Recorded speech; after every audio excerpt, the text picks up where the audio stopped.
Bom dia a todos. Nós estamos inaugurando aqui uma nova era nas lives do Instagram, graças ao Dr. João Vitor. Né? Sejam todos muito bem-vindos. Deixa eu abrir aqui rapidamente as credenciais de todo mundo que está aqui junto hoje, que é uma galera realmente muito profissional que está aqui. Então, sejam todos muito bem-vindos. Eu queria apresentar, então, vamos começar pelo Marcelo Cardoso, né? Médico cirurgião geral e trabalha com medicina baseada em evidências e dentro do paradigma evolutivo. É um entusiasta e praticante do estilo de vida paleo e primal, né? Primal.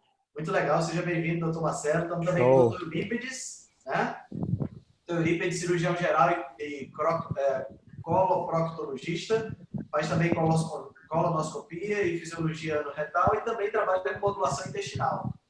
Seja bem-vindo, doutor Eurípides. Aí nós temos também a doutora Luciana Sampaio, né, gastroenterologista funcional, integrativa e da modulação intestinal. Trabalha com o equilíbrio dos quatro pilares para o ser inabalável. Gostei desse título. Seja bem-vinda, doutora Luciana. Temos a doutora Ana Marta, né, diretamente de Teresina, cirurgiã geral e endoscopista. Seja bem-vinda. Temos a Maíra Soliani, né, que é médica anestesista e que utiliza jejum terapêutico para tratamento de doenças metabólicas. Ela que teve a possibilidade de fazer um estágio com o Dr. Jason Fung lá no Canadá. Seja bem-vinda, doutora Maíra. Obrigada. Estamos também com o doutor Adolfo Duarte, médico clínico dedicado à prática ortomolecular. Seja bem-vindo, doutor. Obrigado. Doutor João Vitor também está aqui na área, nosso médico e biohacker, né? E eu, que estou aqui, que sou o Henrique Altran, sou acadêmico de nutrição, né? Deu um jeito de criar esse movimento, acho que a gente está indo num caminho muito legal, e que sou autor do livro do e-book Cozinha Ancestral. Bom, sejam todos muito bem-vindos a essa nossa live, onde o nosso objetivo é conversar um pouquinho sobre, fazer uma análise crítica, né, dessas recomendações que a Organização Mundial da Saúde mandou para todo mundo, né, nessa semana. A gente capturou algumas imagens do Twitter, acho que o Dr. João Vitor vai conseguir colocar na tela para alguns de vocês. E a gente vai começar conversando um pouquinho sobre essas recomendações. Né? Bom, eu tinha separado aqui as imagens, né, para a gente poder conversar sobre elas. E, Dr. João, você consegue colocar aí na tela a primeira imagem? Para o pessoal, show. Nessa primeira imagem é uma orientação básica, né, que a gente tem, que é ter uma dieta balanceada, né, todos os dias, que forneça todas as vitaminas, todos os minerais, fibras, proteínas e antioxidantes que o nosso corpo precisa para ser saudável, com um sistema imunológico forte e para diminuir o risco de doenças crônicas e doenças infecciosas. Né? Essa é a orientação geral que a OMS jogou aí nessa imagem. Quem gostaria de comentar alguma coisa a respeito dessa imagem e dessa orientação? Oi, Henrique. Henrique, eu queria comentar uma coisa, porque ontem, quando a gente estava repassando ali no grupo as orientações, não pôde vir à minha memória uma coisa que aconteceu há um tempo atrás, que eu tenho uma conhecida minha, próxima, que ela é jornalista. E ela foi contratada uma vez por uma academia para fazer propaganda assim, da academia, fazendo uma coluna no jornal sobre saúde, sobre o senso comum, assim, para ajudar as pessoas que participavam daquela academia. Só que ela não tinha nenhum preparo assim, com relação ao senso crítico dos estudos e muito menos sobre conhecimento nutricional. E aí acontecia essas coisas como acontece nesse pôster, porque o que acontece? A impressão que dá é que realmente um estagiário que não tem nenhum conhecimento, assim, não tem nenhum senso crítico, procura na internet informações sobre saúde, cola e isso vai para a OMS e fica sendo a orientação padrão para a população. Eu ontem, porque assim, ó, de novo, equilibrada, as mesmas palavras-chave, assim, dieta equilibrada, imunidade, tudo a mesma coisa que sempre se escutou. Então, essa é a primeira coisa, assim, não parece ser feito, esse documento não parece ter sido feito por especialistas e parece um estagiário que pega o que já está pronto e só repete, como a gente vai ver no resto do material. E a outra coisa que eu pensei é o seguinte, ó, tu imagina que nós estamos aqui, médicos, estudantes de nutrição, pesquisadores, por que se tornou necessário a gente fazer uma reunião no Instagram para discutir um documento que fala sobre saúde e alimentação? Porque realmente até hoje se mantém as mesmas orientações sem nenhum senso crítico, de modo que pessoas fora do ciclo que deveria tomar as condutas têm que se reunir para discutir numa manhã de domingo o quão estranho é seguir repetindo as mesmas orientações. Então, se a gente só pegar essa primeira parte, só daí já dá para discutir todo o resto. Porque, de novo, as mesmas orientações gerais que sempre foram dadas no colégio para as crianças, nos consultórios de nutricionistas da década de 80 e agora num documento que vem para ajudar as pessoas numa pandemia. E eles só não colocaram a pirâmide, né, Marcelo? Eles só faltou colocar a pirâmide ali. Mas o que eu queria falar... A pirâmide desenhada. Inicial, né? Aquela mais antiga de todas. Isso. Aquela de 77, a pirâmide de 77. Mas assim, o que eu queria pessoal, propor... não poderia ser mais genérico isso. Se a gente pegar o que está escrito nesse primeiro slide, algumas coisas a gente tem que concordar. Realmente, cuidar de uma dieta, uma boa dieta balanceada, que isso a gente vai falar sobre os detalhes nas próximas, mas realmente... Cuidar da sua dieta tem um impacto muito grande no seu sistema imune. Então, assim, a importância de se preocupar com o que você vai comer na pandemia, realmente é muito importante que a gente tome cuidado.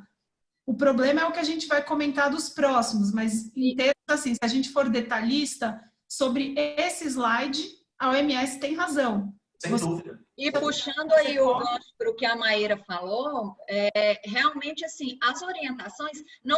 Pelo menos até agora, né? Não é que é errada, mas é muito pobre diante de tantos artigos que a gente tem contundentes em relação a outras coisas, principalmente em relação à imunidade. E quando se joga assim, você tem que ter uma imunidade boa, o leigo não sabe o que é isso. E nós que estudamos, que vemos artigos, vemos o que é uma imunidade boa, o que é tratar o intestino para ter uma imunidade boa, isso não se é falado. Então, é isso que incomoda, quando os profissionais que estão estudando, estão entendendo e estão falando o que é ter uma imunidade boa, eles estão sendo cortados. Eles estão querendo que façam a gente não falar sobre isso. É isso que eu não entendo.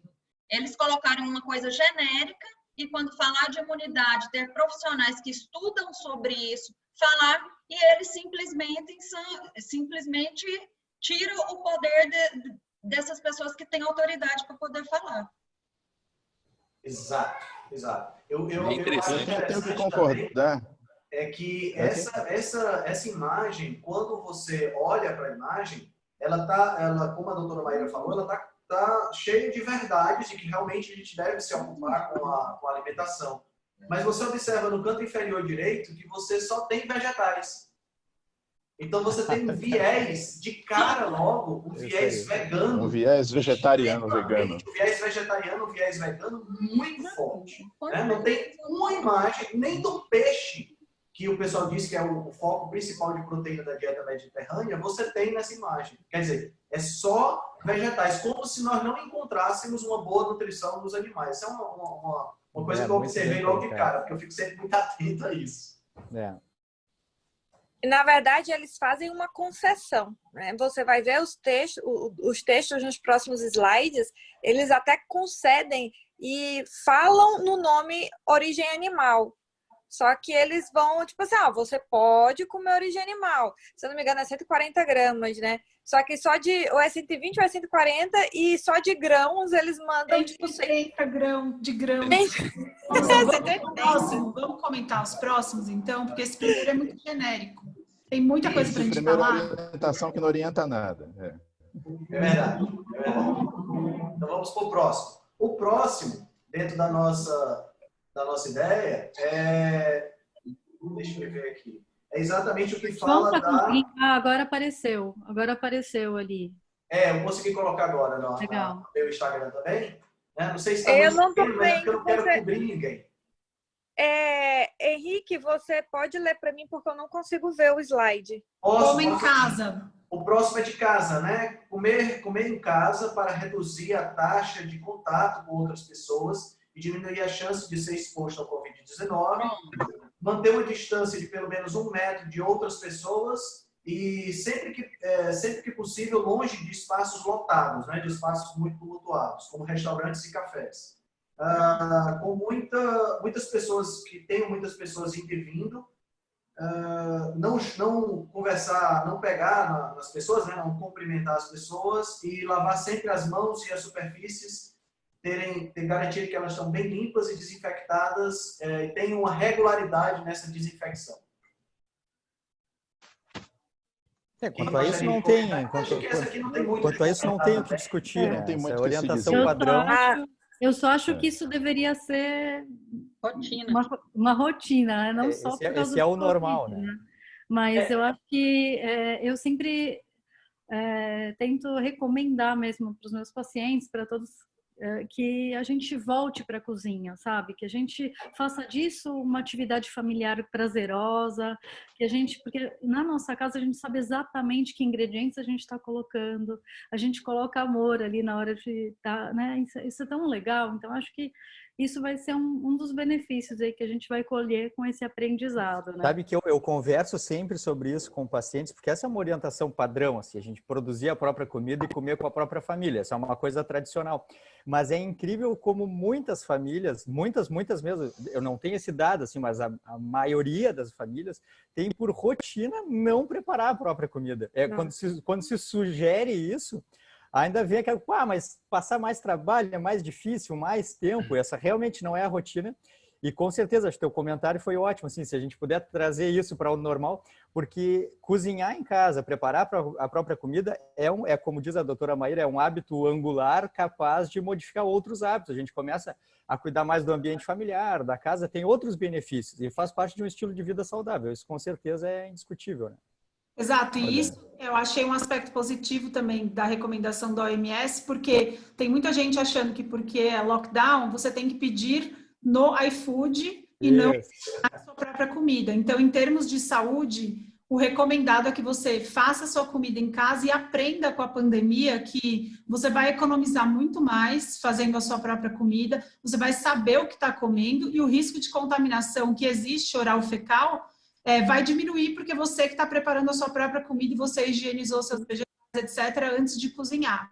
Então, nesse aspecto, achei positivo da OMS colocar uma mesa com a família comendo e preparar os seus próprios alimentos. Então, eu acho que é sempre uma janela de oportunidade a gente aprender com crise e aprender a se virar na cozinha. Ninguém precisa ser chefe de cozinha, fazer igual a Rita Lobo propõe, desgourmetizar. Você não precisa fazer comida de chefe. Você fazendo o básico e o simples funciona. Faz um prato de ovo com bacon e alguma coisinha a mais para enfeitar. Uma comida rápida, fácil, você faz em uma frigideira, você já está resolvendo sua vida e comendo direito, e nutrindo o seu corpo com o que você precisa. Até porque comida de verdade é comida e tempero e está pronto e fica muito bom, né? Como diz o Souto, carne boa é carne, sal e está feito, está muito bom.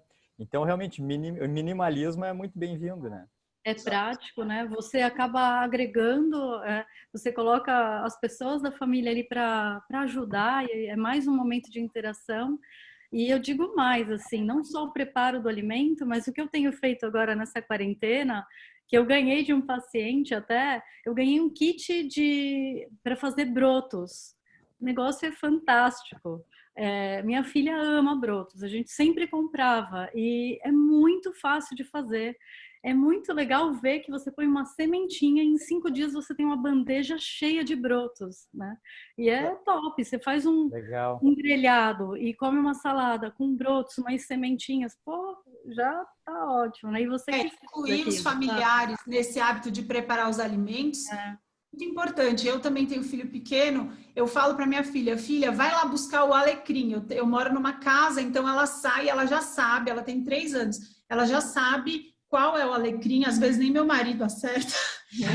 Lá pega o alecrim, traz, aí ela coloca na berinjela, a gente põe no forno, quando ficar pronto, ela vê o alecrim assado e tal, então isso é um aprendizado e inclusive de incluir na cultura das crianças, manusear alimentos, preparar os alimentos, brincar na cozinha de mentira. Eu tenho um filho homem, pequenininho, ele brinca de panela, de forno, etc. Eu acho fundamental que a gente coloque as crianças na cozinha, porque lugar de saúde não é na clínica, não é no hospital, é na cozinha. Então, isso é positivo que a OMS trouxe nessa cartilha aí.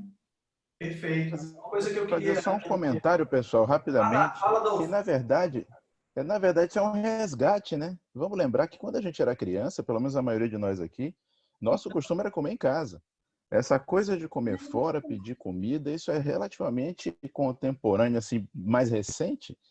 E eu acho que o iFood nunca teve uma propaganda tão bem feita quanto esse momento de crise.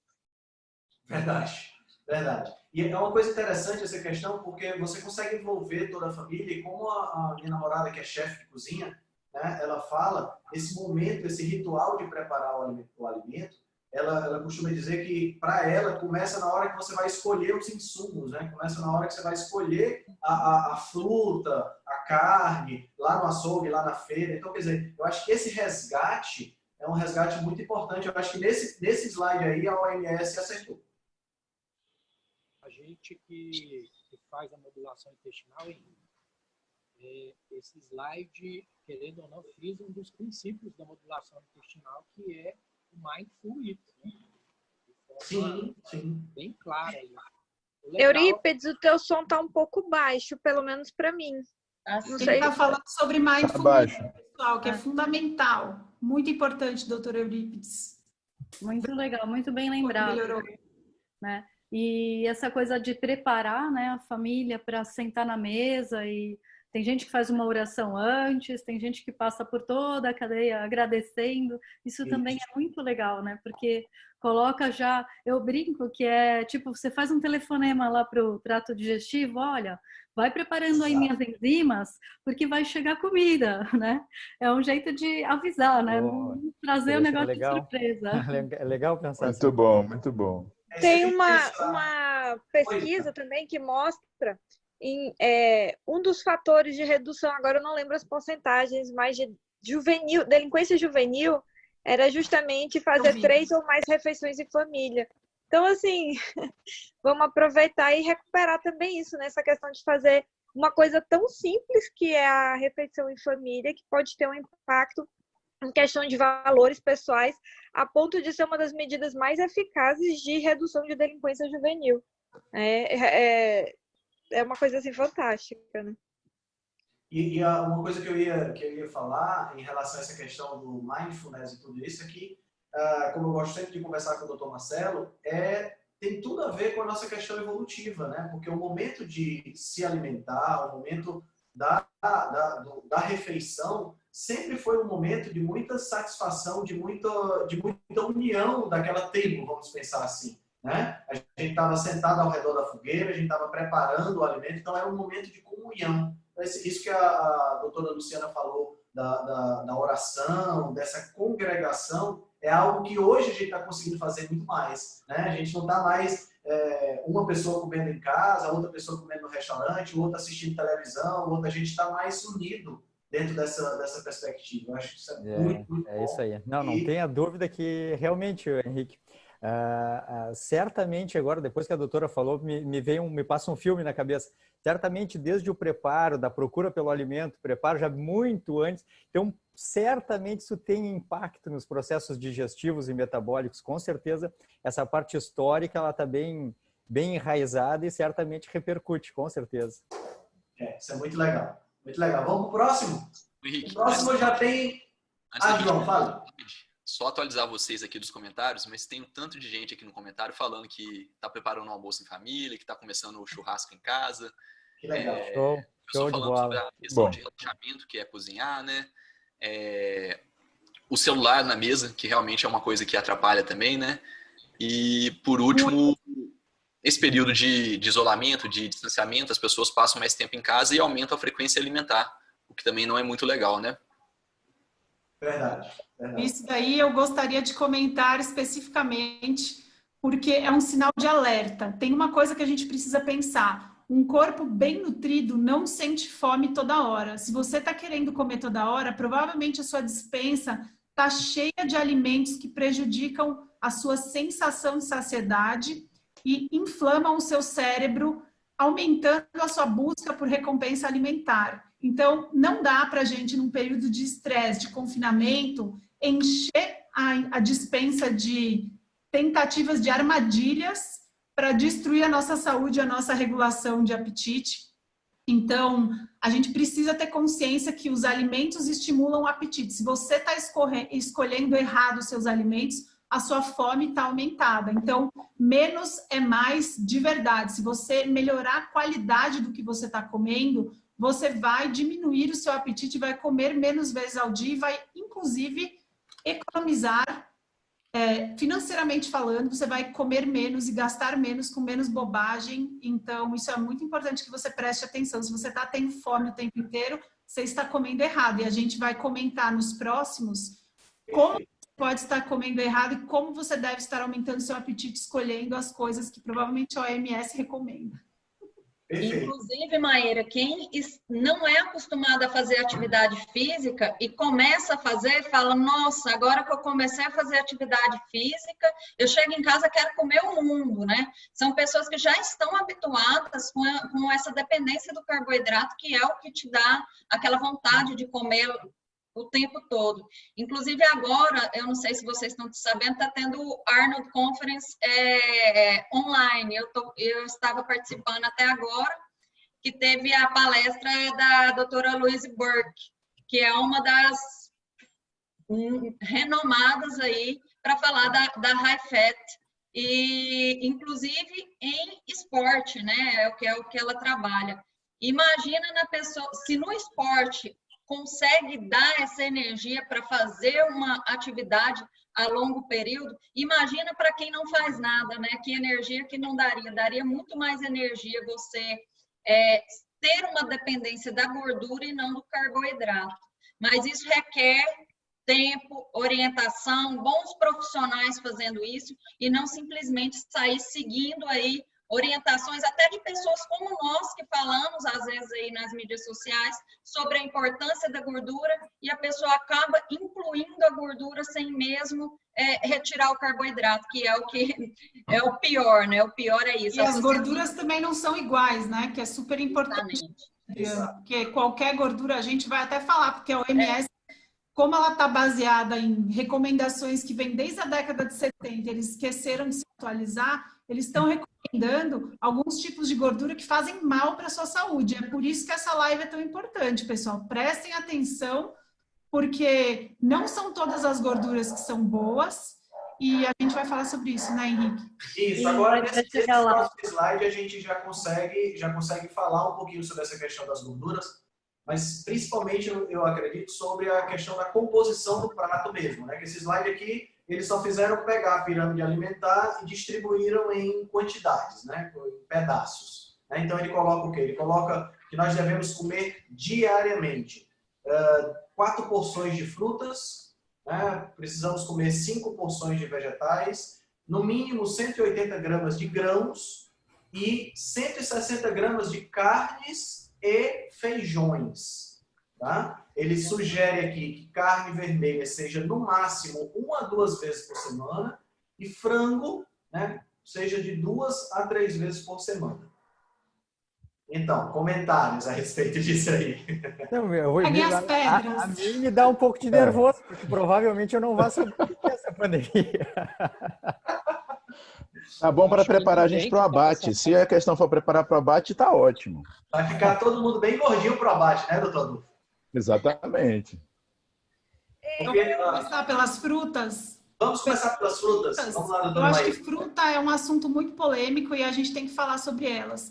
A gente aprendeu que comer muitas porções de frutas é saudável e a gente precisa da fruta como fonte de vitaminas e sais minerais. Acontece que as frutas, elas acompanham, junto com as vitaminas e os sais minerais, elas acompanham um componente que, se a gente abusar dele, ele é tóxico para o nosso corpo inteiro, que é a frutose. A frutose, mesmo você sendo magro, a gente tem um limite diário que tolera de frutose para que você não fique E qual que é o problema? Misturar frutas com o resto de todos os alimentos processados que você come ao longo do seu dia, você está aumentando a sua quantidade diária de consumo de frutose, e isso aumenta a sua gordura visceral, aumenta a liberação de citocinas inflamatórias, e isso durante a pandemia é péssimo. Por quê? Porque aumentar a citocina pró-inflamatória piora a sua capacidade de combater o vírus. Então, diretamente, frutas não são uma boa estratégia, como você não é obrigado a comer nenhuma porção de fruta por dia para ser saudável. Era o que eu ia comentar, Maíra. Acho que até antes mesmo da questão da frutose, a gente tem que comentar assim, então, qual é a real necessidade? A necessidade do consumo da fruta. Porque o que tem que ficar claro é que a necessidade é zero. Ah, mas e os fitonutrientes? Bom, se eu quiser buscar fitonutrientes, que por acaso tem em frutas, eu posso buscar em outros vegetais de baixo amido, por exemplo, sem ser exposto a uma quantidade maior. Exato. Então, eu acho que a necessidade já peca no quesito necessidade. A gente vê os profissionais sempre dizendo assim, pelo menos 2, 3 porções de frutas, mas baseado em quê? Porque não tem nenhum nutriente essencial. Quem tem uma dieta densamente nutritiva não depende de nenhum nutriente que vai vir exclusivamente de frutas. Então, da onde vem essa necessidade aumentada do consumo de frutas? Não faz o menor sentido. Exato. Oi, Luciana. Ora, o que você adapta o seu paladar para um paladar mais doce, que acaba deixando a pessoa com mais vontade do doce. E, dependência, né? Mesmo, né?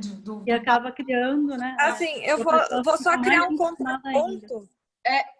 Ana, eu não sei se você vai falar a mesma coisa que eu, mas assim, eu acho que a gente não pode também colocar as frutas como o problema da alimentação, né? As pessoas que realmente estão com essa inflamação não foi porque consumiu muita fruta. Com certeza. Foi porque consumiu frutose exatamente industrializados. Isso, então, assim, não vamos confundir também, porque às vezes a gente está falando aqui, a gente está se entendendo, mas as pessoas que estão assistindo talvez não estão entendendo.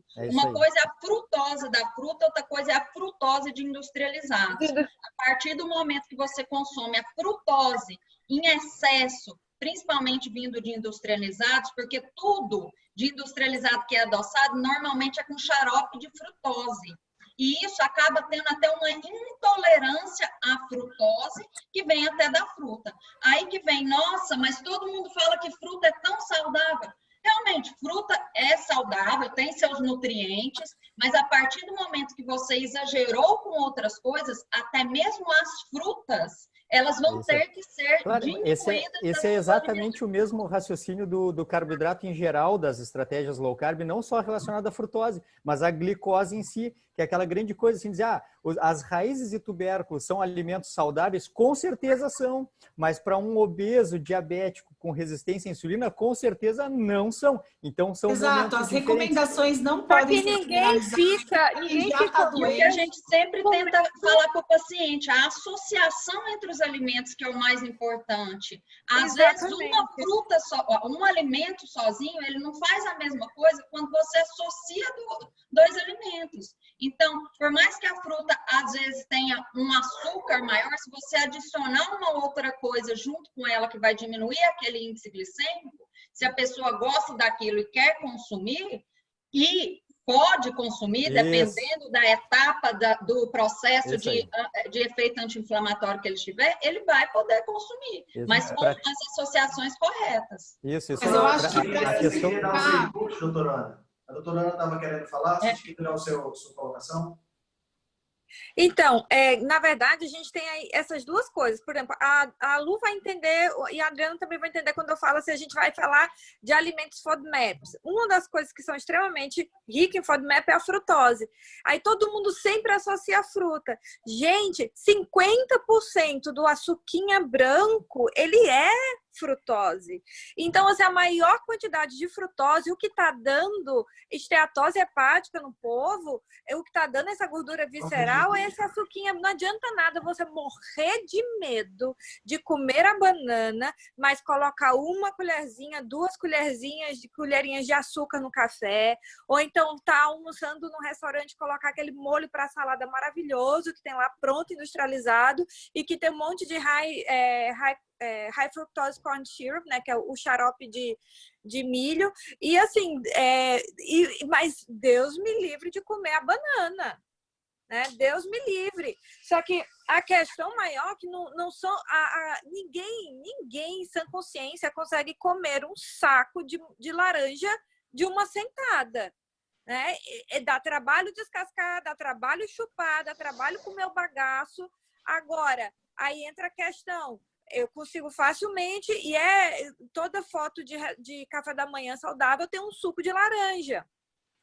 Ou tem uma geleia, né? Então, assim, o grande problema é quando a gente fala, e eu falo isso porque eu pego no meu consultório pessoas absurdamente traumatizadas e que choram quando se vê uma goiaba, vai comer a goiaba, fica uma semana com dor na consciência de comer a goiaba, mas verdade, não tem um pingo de medo de colocar um ketchup industrializado na comida, no hambúrguer.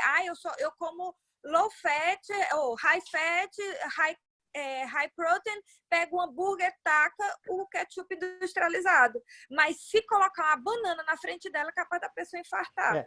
Mas eu acho que assim, o que casa bem com isso é a gente entender que a grande primeira missão nossa, de qualquer profissional que trabalha com estilo de vida e saúde, é fazer as pazes do paciente com a dieta mais natural, incluindo frutas, raízes, tubérculos, qualquer outra forma de carboidrato. E depois, no segundo momento, a individualização no sentido de quais as tolerâncias para aquele momento. Mas eu acho que foi muito bem colocado separar assim, o que é processado e o que não é processado e perder o medo do que é natural, certamente. Acho que isso é E acho que o problema da maioria, e eu falo da maioria das pessoas, não é a banana, não é a laranja, não, gente, não é a cenoura, né? Vai falar dos vegetais. Outro dia eu coloquei uma receita de uma bebida fermentada à base de beterraba. Tipo, as pessoas quase infartaram porque tinha uma beterraba, meu Deus! De carboidrato. Não, eu acho importante falar disso, mas eu ia simplificar aquela hora que eu estava falando das frutas que se soma da frutose, é por causa disso, porque a maior parte da frutose que a população geral consome no dia a dia, ela já está disfarçada em produtos que tem até paladar salgado. No bacon, na salsicha, no ketchup, etc. Aí soma com a necessidade de comer fruta todo dia. Então, assim, ninguém precisa de fruta para nada. A fruta, se você encarar ela como uma sobremesa que a natureza fez para você, todo mundo sabe que não faz sentido comer sobremesa o dia inteiro. Principalmente quem quer emagrecer, quem quer ficar saudável, etc. Então, é só pensar que fruta é a sobremesa que Deus fez para você. Então, é uma boa estratégia comer fruta às 4 horas da tarde, no meio da tarde? Não, é uma estratégia ruim, porque vai estimular o seu apetite, você vai ter mais fome. Agora, você almoçou e quer uma sobremesa, é muito melhor você pegar a sobremesa, que é comida de verdade, que não foi processada e tem muito menos frutose e ela tem a natureza das fibras intactas. Mas aí é o tiro no pé dessa recomendação que veio ali, que é como é que a gente vai comer essas 4 porções de fruta ao menos? Vai ter que ser no meio, entre as refeições. Exato. É uma péssima recomendação, é só isso, mas eu concordo. Ninguém fica Pessoal, doente. desculpa, mas eu acho que vocês estão percebendo que, na verdade, vocês todos concordam, né? Sim. Está bem unido. Eu gosto de lembrar... Por favor, Adolfo, fale. Diga aí. Eu gosto de lembrar uma coisa, que é o seguinte. A densidade micronutricional das frutas é bem baixa, né? Então, se a gente for falar em termos de micronutrientes, pensando que as pessoas desprezam a maior parte das frutas que são realmente concentrados esses micronutrientes, eu concordo mais ainda com a Maíra, né? É sobremesa mesmo. Então, assim, não é que a gente vai dizer que frutas sejam ruins, mas talvez como estratégia, pensando no momento atual, realmente não acrescente nada. Se a gente for pensar em micronutrientes, doutor, então nós vamos falar sobre vísceras, então, né? Nós não vamos falar sobre frutas para falar de nutrientes. É lógico. Exato. Então venha me falar de fibras, então, mas aí nós vamos começar a discutir a real necessidade das fibras. Se a gente for falar Exatamente, que é outra polêmica atual. Finalizando aí essa coisa das frutas, o maior problema, Henrique, é que tem algumas pessoas que já estão acostumadas com um paladar mais doce e que falam para mim, não, eu não como verdura porque eu não gosto, mas eu como um monte de fruta. Então, esse que é o maior problema. Eu acho que cada caso é um caso, né? E a gente precisa individualizar até o consumo. E, em geral, quando fala que come bastante fruta, fala se enchendo de orgulho porque está fazendo uma bela coisa, né? E esse slide, ele acaba reforçando, eu estou fazendo certo. Então, tá tudo certo. Isso, a gente não quer endemonizar as frutas, eu acho que elas têm seu lugar, mas eu acho que é por aí que a gente tem que pensar. E eu tenho um monte de paciente que tem esse paladar pro doce, e aí acaba que não é só a fruta que ele vai buscar o chocolate, ele vai buscar o carboidrato, o pão, né? Eu acho que isso que é legal de pensar, de falar, olha, mais verduras, a fruta vem lá para frente, né? A gente não pode esquecer 2 pontos importantes para a gente poder passar para o próximo item, que é, número 1, as frutas de hoje têm um teor e uma densidade de frutose muito maior do que as frutas com as quais nós evoluímos, né? As frutas selvagens têm muito mais fibra, não são doces, né? Eu tenho um amigo que é do exército e ele faz excursões com os soldados, e eu perguntei para ele, cara, tu encontra fruta no mato? Ele disse, cara, quando eu encontro, você não consegue comer, porque ela é azeda e não tem carne, né? Não tem polpa. Então essa é a primeira coisa que a gente tem que levar em consideração. E a segunda é que nós temos frutas que não são doces, que tem um índice de açúcar baixíssimo, mas que a gente não chama de fruta, que é justamente para a gente fazer a transição para o próximo item. A gente chama de vegetais ou de verduras. Chuchu, abobrinha, berinjela, pepino, né, tomate, todos são frutos. Né? São derivados do ovário que teve seus óvulos fecundados lá na flor. Então aí a gente entra para o segundo item, que é a recomendação da Organização Mundial da Saúde de a gente ingerir pelo menos 5 porções de vegetais. Né? Quais são as considerações a respeito disso aí? Definindo o vegetal como sendo as verduras para a gente, né? Acho que se todo mundo seguisse essas recomendações, ninguém ia ficar doente. Então, comer comida de verdade é o princípio que a gente precisa respeitar para ninguém adoecer. Quem já adoeceu já tem que ser individualizado. Então, por isso que recomendação geral hoje em dia já é uma tragédia. Então, se a gente for fazer uma recomendação geral, a gente precisa salientar a importância dos alimentos. Então, eu acho que só de recomendar não ter comida processada, já está tudo bem recomendar os vegetais, se não desse tanta importância para a fruta. O problema é essa combinação entre tanta importância com essas quantidades de vegetal aí, sem estimular o consumo de proteínas animais. Acho que essa combinação é péssima, mas eu não sei o que vocês acham. Eu concordo plenamente com essa questão, e se a gente for observar o restante das recomendações, aí a gente fica ainda mais preocupado, né? Porque eu estou aqui nesse slide, por exemplo, eu dei uma ênfase sobrenatural aos alimentos de origem vegetal e deixo os alimentos de origem animal, que tem uma densidade nutricional muito maior, em segundo plano, né? Porque se a gente sair dos vegetais e for ir para os grãos, ele sugere que a gente coma 180 gramas de grãos por dia. Né? Nossa. Agora sim. Fazer um aspecto. Não, pode falar, João. Que é o seguinte, um dos maiores fatores de risco para a Covid, né, as pessoas que estão morrendo mais são aquelas que têm a síndrome metabólica, que têm a obesidade, né? E essas recomendações aqui, que existem há 40 anos, né, basicamente aquela pirâmide alimentar clássica, são recomendações que que levaram a essa epidemia de síndrome metabólica de obesidade, né? Então, por que agora elas vão funcionar para proteger você contra a Covid, né?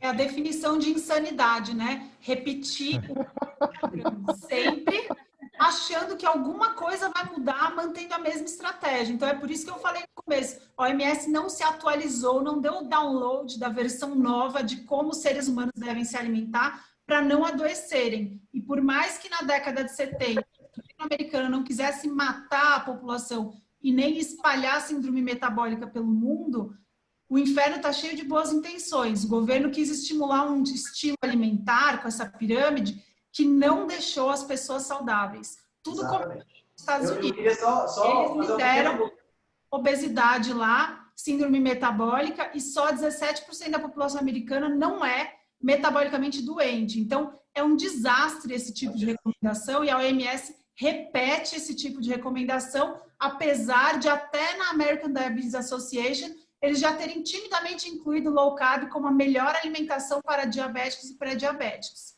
Verdade, eu queria só colocar uma coisinha que você falou, Maíra, que eles não fizeram o download da versão nova. Na realidade, eles não fizeram o download da versão velha. Né? Porque a versão nova não está funcionando, né? A gente tem que voltar ao passado. Verdade. Pessoal, é como o Marcelo falou, é culpa do estagiário.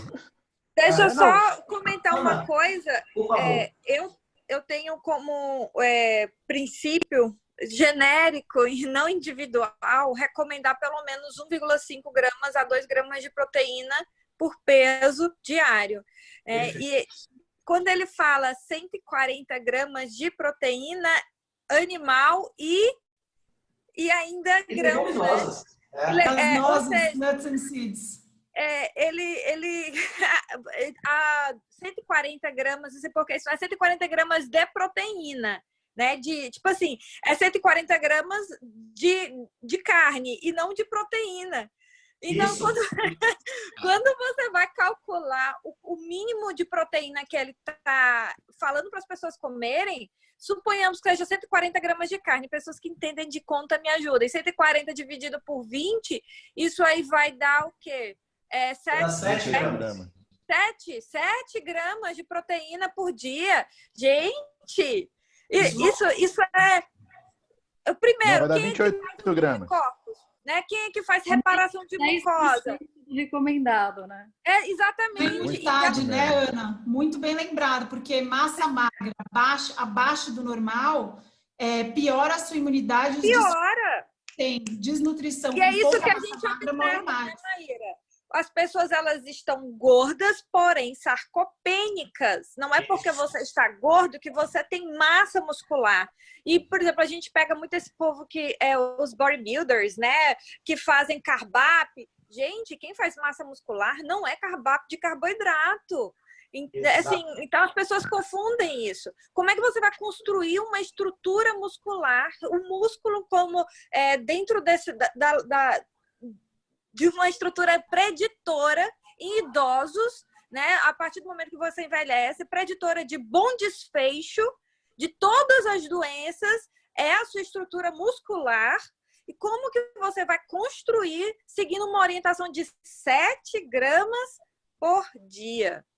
Né? Você não constrói nem... Pessoal, que para pacientes que já estão doentes, pacientes com câncer, a dieta cetogênica, ela poupa perda de massa magra. Então, na vigília de infecção e de uma pessoa que está metabolicamente doente, a dieta cetogênica é uma estratégia que não só é boa, como ela protege a perda de massa magra. Então, para quem escutou por aí, pessoas que não estudam, falando que dieta cetogênica pode ser perigoso, essa pessoa precisa estudar igual a OMS precisa estudar antes de publicar recomendações alimentares. É melhor não falar nada do que falar um monte de abobrinha. Tadinha da abobrinha. De falar um monte Tadinha da abobrinha. Então, assim, é uma pena. As pessoas que falam, eu vejo mais que as pessoas que falam isso são mais até leigos, né? Não acredito nem que seja tantos profissionais e que fazem estratégia cetogênica sem orientação. Para mim aqui, a gente está falando aqui para leigos, para as pessoas que não são da área da saúde, porque quem é da área da saúde, às vezes nem está escutando isso aqui, porque da área da saúde que é contra isso, mas as pessoas leigas escutam a gente falando aqui e começam a querer fazer.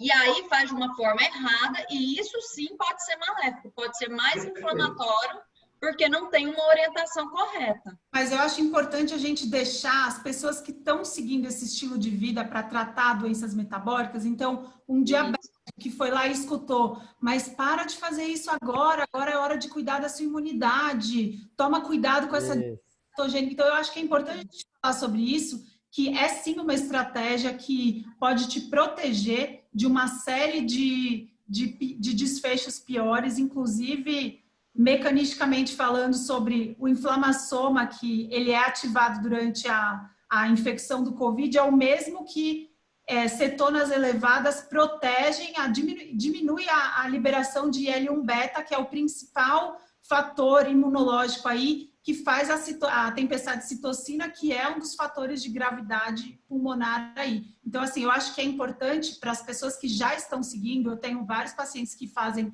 jejum intermitente, que ficaram preocupados de escutar sim de profissionais, que estavam dando a pessoa de manter o estilo de vida que estava tirando ela dessas doenças metabólicas, que são o principal fator de gravidade da epidemia, querer sair desse estilo de vida porque viram afirmações falaciosas. Então, apesar de, sim, o leigo pode tentar fazer cetogênica sozinho. Se ele não conseguir fazer muito bem sozinho, ele com certeza vai estar melhor que comendo comida processada. Perfeito, Maíra. Eu acho que uma coisa muito interessante aí, eu entendo, acho que na verdade a gente está falando a mesma coisa, mas Com certeza. A cetose, eu acho que já que a gente falou esse termo, se a pessoa vai fazer uma busca e dieta cetogênica e fazer sozinha, ela acaba encontrando cada coisa assim absurda. Então acho que vale a pena começar a falar, gente, não é para comer bacon daquele industrializado, não é para comer salsicha, pelo menos essa é o que eu... É para comer carnes boas, de origem confiável, né, de preferência sem antibióticos, sem hormônio. Então, dá para comer comida de verdade e fazer uma cetose bem feita. É que se a gente partir sempre do pressuposto de que vai ser uma comida natural de processamento mínimo, plausibilidade biológica, adequação, a tendência é dar certo, né? Então, acho que a primeira coisa é aquela que a gente começou lá, a qualidade da dieta e a adequação biológica.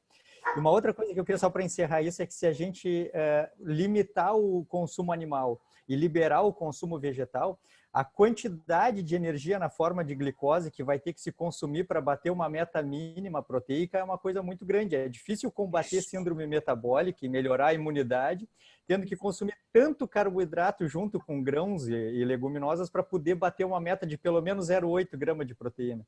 Então, acho que esse é um outro tiro no pé. Né? Outra coisa muito importante, a quantidade de proteína que você encontra comendo feijão, né? E a disponibilidade dessa proteína e do ferro desse feijão é totalmente diferente de uma proteína animal boa, né? E isso eu não vou nem falar do grão no trato digestivo, né? Porque só isso aí já... Eu Por falo, isso que eu coloquei a adequação biológica no meio. Eu só como em casa, porque eu faço uma demolhagem, eu tiro, né, para tirar esses fitatos que estão prejudicando pra caramba a absorção de outros nutrientes e que deixam a pessoa com mais flatulência, né? É o que dá uma indigestibilidade. Então, eu gosto de falar, as pessoas sempre confundem, né? Na verdade, os cereais, que é os grãos os grãos, na verdade, são os cereais, aquilo que nasce em espiga, e as leguminosas, que é aquilo que nasce em vagem. Tudo isso faz parte dos grãos, os grãos comestíveis, né? Os cereais e as leguminosas. Tanto a parte proteica quanto a parte de carboidrato deles são pessimamente digeridas e absorvidas no nosso trato digestivo. E o que a gente vê é que a orientação atual já é de comer muitos grãos. Nós já temos essa orientação e o que nós vemos é que isso já está dando errado, porque os grandes casos assim de alteração dessa isso que a gente nem falou em microbiota e parte digestiva, porque quando a gente vai ver a grande causa hoje dessa alteração dessas bactérias que moram no intestino são justamente essas comidas que não estão sendo adequadamente digeridas. E isso já é a orientação atual e já não está dando certo. Então, por que não fazer o redownload da versão antiga, que era a que dava certo? As pessoas elas já comem uma dieta nos Estados Unidos, cerca de 80%, 90% das calorias ingeridas por dia tem alguma origem em grãos, que vai ser os cereais ou as leguminosas. Ana, então, assim, fala sobre a perfuração da barreira intestinal e imunidade e o absurdo de falar disso de grãos. Seria muito legal se você falasse isso por causa da pandemia mesmo. É um absurdo que a OMS fez de falar 180 gramas de grão. Isso eu acho que é um absurdo e acho que é um desserviço, porque a gente não pode falar de imunidade. Imunidade é trato digestivo, né? Nós temos 80% das nossas células imunes, eles estão no GALT, que é esse tecido linfóide associado à mucosa do trato digestivo. Então, 80% do nosso exército está no GALT, no tecido, né, nesse tecido linfóide. E assim, é a camada de células, nós temos as nossas bactérias do lado de fora, uma fina camada de célula e o nosso sistema imune embaixo.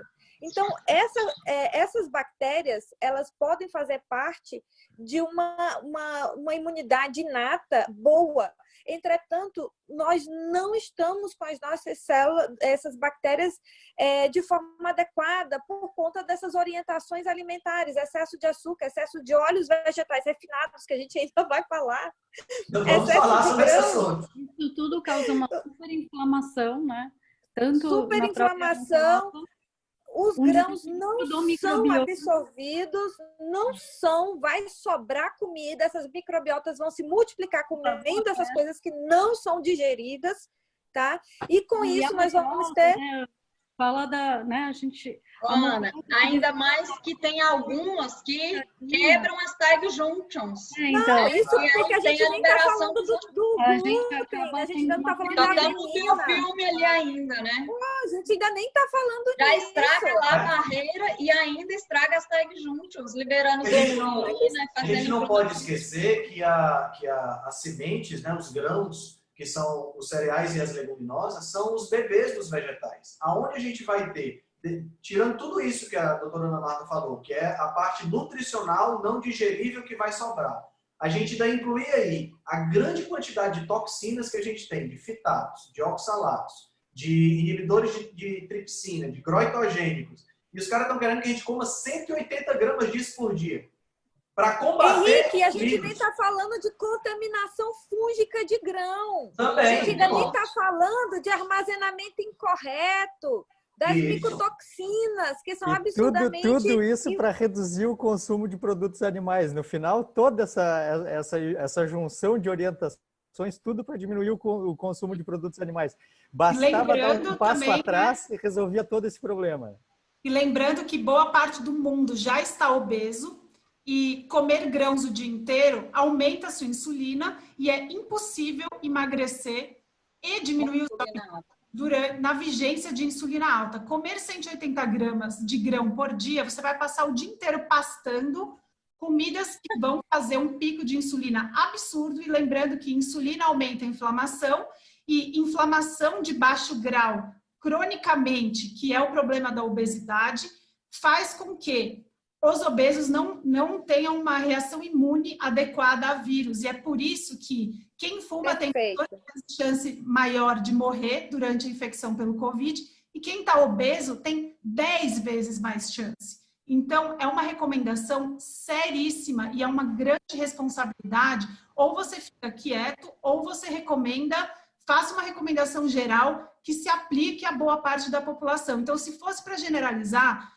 colocar essa quantidade abusiva, obscena de grãos por dia é um absurdo que a OMS nunca deveria ter feito para uma população mundial que está sofrendo de obesidade. Ninguém aqui está falando de pessoas magras sensíveis à insulina. Essas daí toleram comer 180 gramas de grão sem ficar doente. Agora, você que já está com sobrepeso, com gordura visceral, é um absurdo ouvir que você tem que comer 180 gramas de grão. Acho que a palavra que tu falasses aí, Maíra, acho que está certa, elas toleram. Então, a pessoa magra, forte, saudável, com sensibilidade à insulina, tolera isso, porque se beneficiar, ninguém se beneficia, né? Exatamente. E tolera e sem contar, Marcelo. E tolera o Marcelo falou uma coisa que era de comer carne de animais livres e pastos, sei lá, né? Gente, até o franguinho que nunca ciscou na vida, que tá lá imprensadinho na grelha. Vai ser melhor do que o melhor dos grãos. Com certeza. Sem sombra de dúvidas. Vamos passar para frente, pessoal. Vamos fazer o seguinte, o que é que vocês acham? João, a gente está aqui com, acho que faltam uns 8 minutos mais ou menos para a live cair. O que é que vocês acham da gente derrubar ela e começar uma outra nova e já passar para o próximo, que aí a gente vai comentar sobre os óleos vegetais. Eu não queria quebrar no meio, e os óleos vegetais a gente vai ter um prato cheio para falar. Então a gente não precisa sair daqui agora, tá certo? A gente pode continuar aqui. A gente vai só derrubar a transmissão e a gente volta logo em seguida para o pessoal que está acompanhando a gente no Instagram. E o Alessandro chegou, vamos dar oi para ele. Então é isso. Oi, Alessandro. Ô, Marília! Tudo bom? Como é que vocês estão? E daqui a pouco Tudo em paz. Show de bola. Então vamos Bem, encerrar essa... Até mais. Pessoal, entra de novo, então. Isso, o pessoal entra de novo. Já estou encerrando aqui a anterior. Já estou E colocando... eu quero ouvir a voz de Eurípedes também. Quando junta a gente, que é muita, né? Nós mulheres falamos muito. Sou mulher, né? Agora é a vez dos homens, vai. Mas é melhor ouvir vocês. Vale mais a pena ouvir vocês. Entendendo Eu bastante. tô adorando a revolta da Maíra. Maíra, eu tô adorando sua revolta. Tô achando Gente, lindo, mas tá é sério, representando agora- tudo muito bem. É um absurdo, né? Eu fiquei Sim, chocada. sem dúvida. 80 grãos, para mim, foi assim, o top do top, junto com os óleos vegetais. Não dá para acreditar que eles são capazes de publicar um negócio desse. Realmente, foi o que o Marcelo falou. Estagiário, com certeza. Ctrl-C, Ctrl-V e publica. Estamos de volta já. Engraçado que as... Ah, já tá de volta? Voltou. Já tá de volta. Mas fala, Ana. Fala, Ana. Pode falar, Ana. Vamos Fala, fora Ana. os bastidores, vamos mostrar os bastidores. As pessoas têm tanto medo de hormônios, de não sei o que, na carne, né? Pessoas que não entendem nada de legislação brasileira para abate, porque todo animal precisa passar. Gente, assim, a legislação brasileira não dá folga para pecuarista, não, e nem para granjeiro. É todo animal para precisar de abate, eles têm que ter certificado da carência de uso de algum tratamento, de vacina, para dar tempo do fígado detoxificar isso, para poder ele ser abatido. Então, é assim, não, o animal tomou antibiótico, morreu amanhã, não. Tem esse período de carência. E, assim, as pessoas têm tanto medo disso, mas ninguém fala de agrotóxico e contaminação fúngica nos grãos. E os grãos, eles são... né, 180 gramas de grãos e beleza, agora vai falar em frango, vai falar em fígado.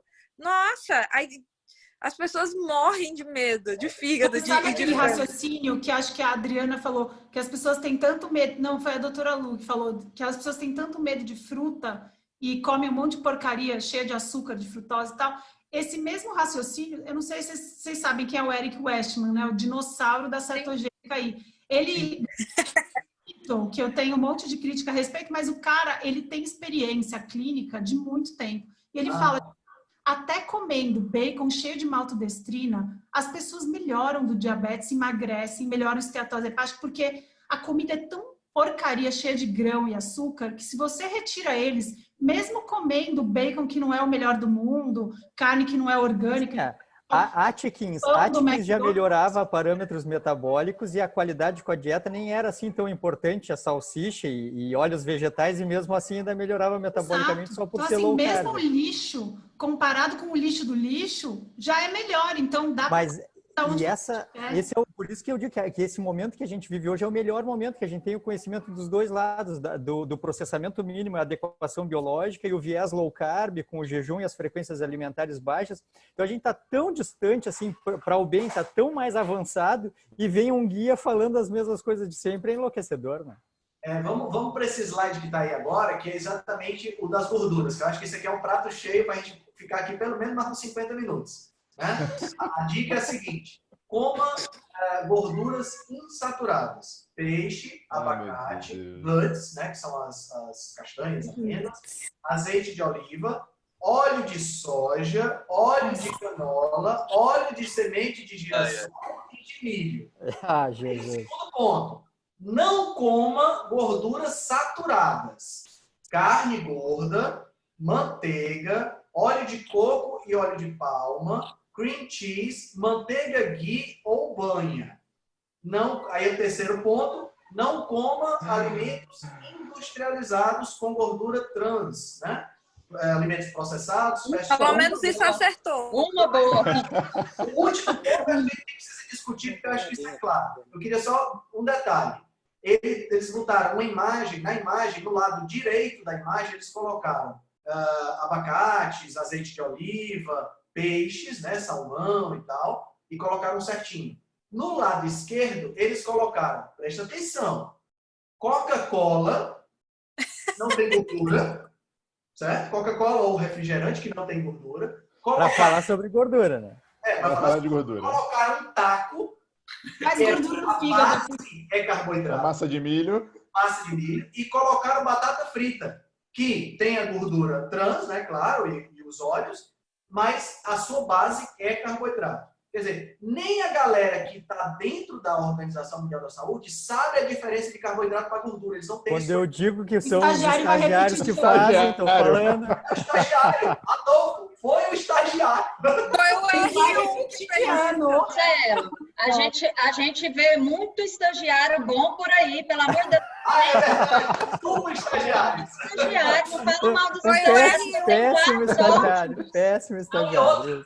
Eu estou na faculdade fazendo o 5º semestre, quer dizer, ano que vem eu vou estagiar, então, por favor. Péssimo estagiário. Voltando aqui, Vamos falar um pouquinho sobre os tipos de gordura, para o pessoal entender essa diferença, para depois a gente entrar na questão da Organização Mundial. Quem gostaria de pegar e falar um pouquinho sobre gordura saturada, mono e poli? Eu acho que, na verdade... Ai, a Maíra. Pode ir, Maíra. Não, pode falar, pode falar. Eu acho que a gente tem um erro de nomenclatura. Quando a gente fala assim, eu estou saturado, de saco cheio, a gente associa uma coisa ruim, né? Verdade. Quando, na verdade, esse viés tinha que ser o contrário. A gordura saturada, quanto mais saturada, mais estável ela é a oxidação ambiental. Então, a gente não tem que ter medo da saturada. A gente tem que ter medo de quanto mais insaturada ou poliinsaturada, mais instável e insaturada vai ser essa gordura, tendendo a uma maior oxidação. E o grande problema da gordura é que uma gordura oxidada, ela ativa toda a nossa cascata inflamatória, né? Então, aí entra aquele conceito relação ômega 3, ômega 6, que as gorduras insaturadas do tipo refinadas, vegetais, elas são muito ricas em ômega, né? Ômega 3, em ômega 6. Então, assim, mas acho que o que é mais fácil, assim, que fica fácil para o leigo entender é que quanto mais estável, melhor vai ser para cozinhar, mais estável vai ser no tempo que ela vai permanecer sendo ainda uma gordura viável, boa, sem rançar. Eu gosto muito do termo rançar, que as pessoas entendem o que é o ranço. Então, as gorduras saturadas, elas são estáveis e elas são boas para consumo. Elas conseguem aguentar uma temperatura um pouquinho mais alta para poder fazer as comidas. E são justamente as gorduras que a gente adora... A gente não, né? O senso comum adora... demonizar, né? Colocar como se fosse algo ruim. Isso é um dos aspectos, né? Não vou falar... Mas um aspecto sobre a gordura saturada que eventualmente a população entende também é quando a gente consegue explicar que a gordura saturada é uma moeda de troca energética, assim, entre os nossos tecidos, é uma forma de armazenamento e quebra que acontece com uma certa eficiência, e entre os seres vivos na cadeia alimentar também. A gordura saturada é um modelo de armazenamento de energia eficiente na cadeia alimentar e no nosso organismo. Quando a gente consegue dar essa visão para o paciente, ele consegue entender que aquilo, na verdade, é um combustível e não um inimigo. É um jeito assim, de falar sobre isso. Perfeito. Deixa eu acho que um jeito simples... Antes de você falar, Maíra, por favor, só uma questão, só para o pessoal entender exatamente isso. O que é a gordura saturada, poliinsaturada e insaturada? A gordura, na verdade, é uma cadeia de vários átomos de carbono que estão associadas a átomos de hidrogênio. Quando você tem uma gordura onde todos os carbonos estão preenchidos com hidrogênio, a gente chama isso aí de um ácido graxo saturado. Quando você tem entre os carbonos ligações duplas, faltando hidrogênio, então você tem uma gordura insaturada. Se você tem uma ligação dupla, a gente chama de monoinsaturada. Se você tem mais de uma ligação dupla, nós chamamos de poliinsaturada. Um adendo importante, só para o pessoal ficar claro, é que não existe na natureza um alimento que tenha exclusivamente um tipo só de gordura. Nós sempre vamos encontrar em comida de verdade, nós sempre vamos encontrar os 3 tipos de gordura associados. E na grande maioria das vezes, nos alimentos de origem animal, então aqui inclui os peixes que eles sugerem para comer e as carnes que eles sugerem para não comer, nós vamos encontrar uma proporção 50-50 de saturada para monoinsaturada. Por quê? Porque essa foi a forma que a natureza encontrou para o estoque de energia que o Marcelo está falando. Se você observar, nos animais, a minoria é gordura poliinsaturada. Essa gordura é praticamente uma exclusividade do reino vegetal. Vegetal. Certo? Maíra, por favor, você ia falando. Agora, Eu acho que assim, apesar, como a gente adora estudar isso, a gente adora falar sobre isso de um jeito bem específico para deixar a população leiga tranquila, mas eu acho que o que a gente precisa é simplificar, exatamente o que você falou. Na natureza, você não vai falar, deixa eu comer essa gordura saturada, deixa eu... Não existe, a gente come tudo uma mistura de gorduras. Qual que é o problema? Se você tiver medo da gordura animal, o que você vai acabar fazendo? Se você for evitar a gordura animal, você automaticamente vai evitar proteína animal também, e a gente tem 3 macronutrientes. Se você evitar a gordura que vem junto com a proteína, normalmente, ninguém bebe azeite puro e ninguém come banha de porco na colher. Então, se você for evitar a gordura e a proteína, o que vai sobrar para você? Os grãos, os carboidratos. Então, não é uma estratégia inteligente escutar o que a OMS falou, porque é uma estratégia que não deu certo.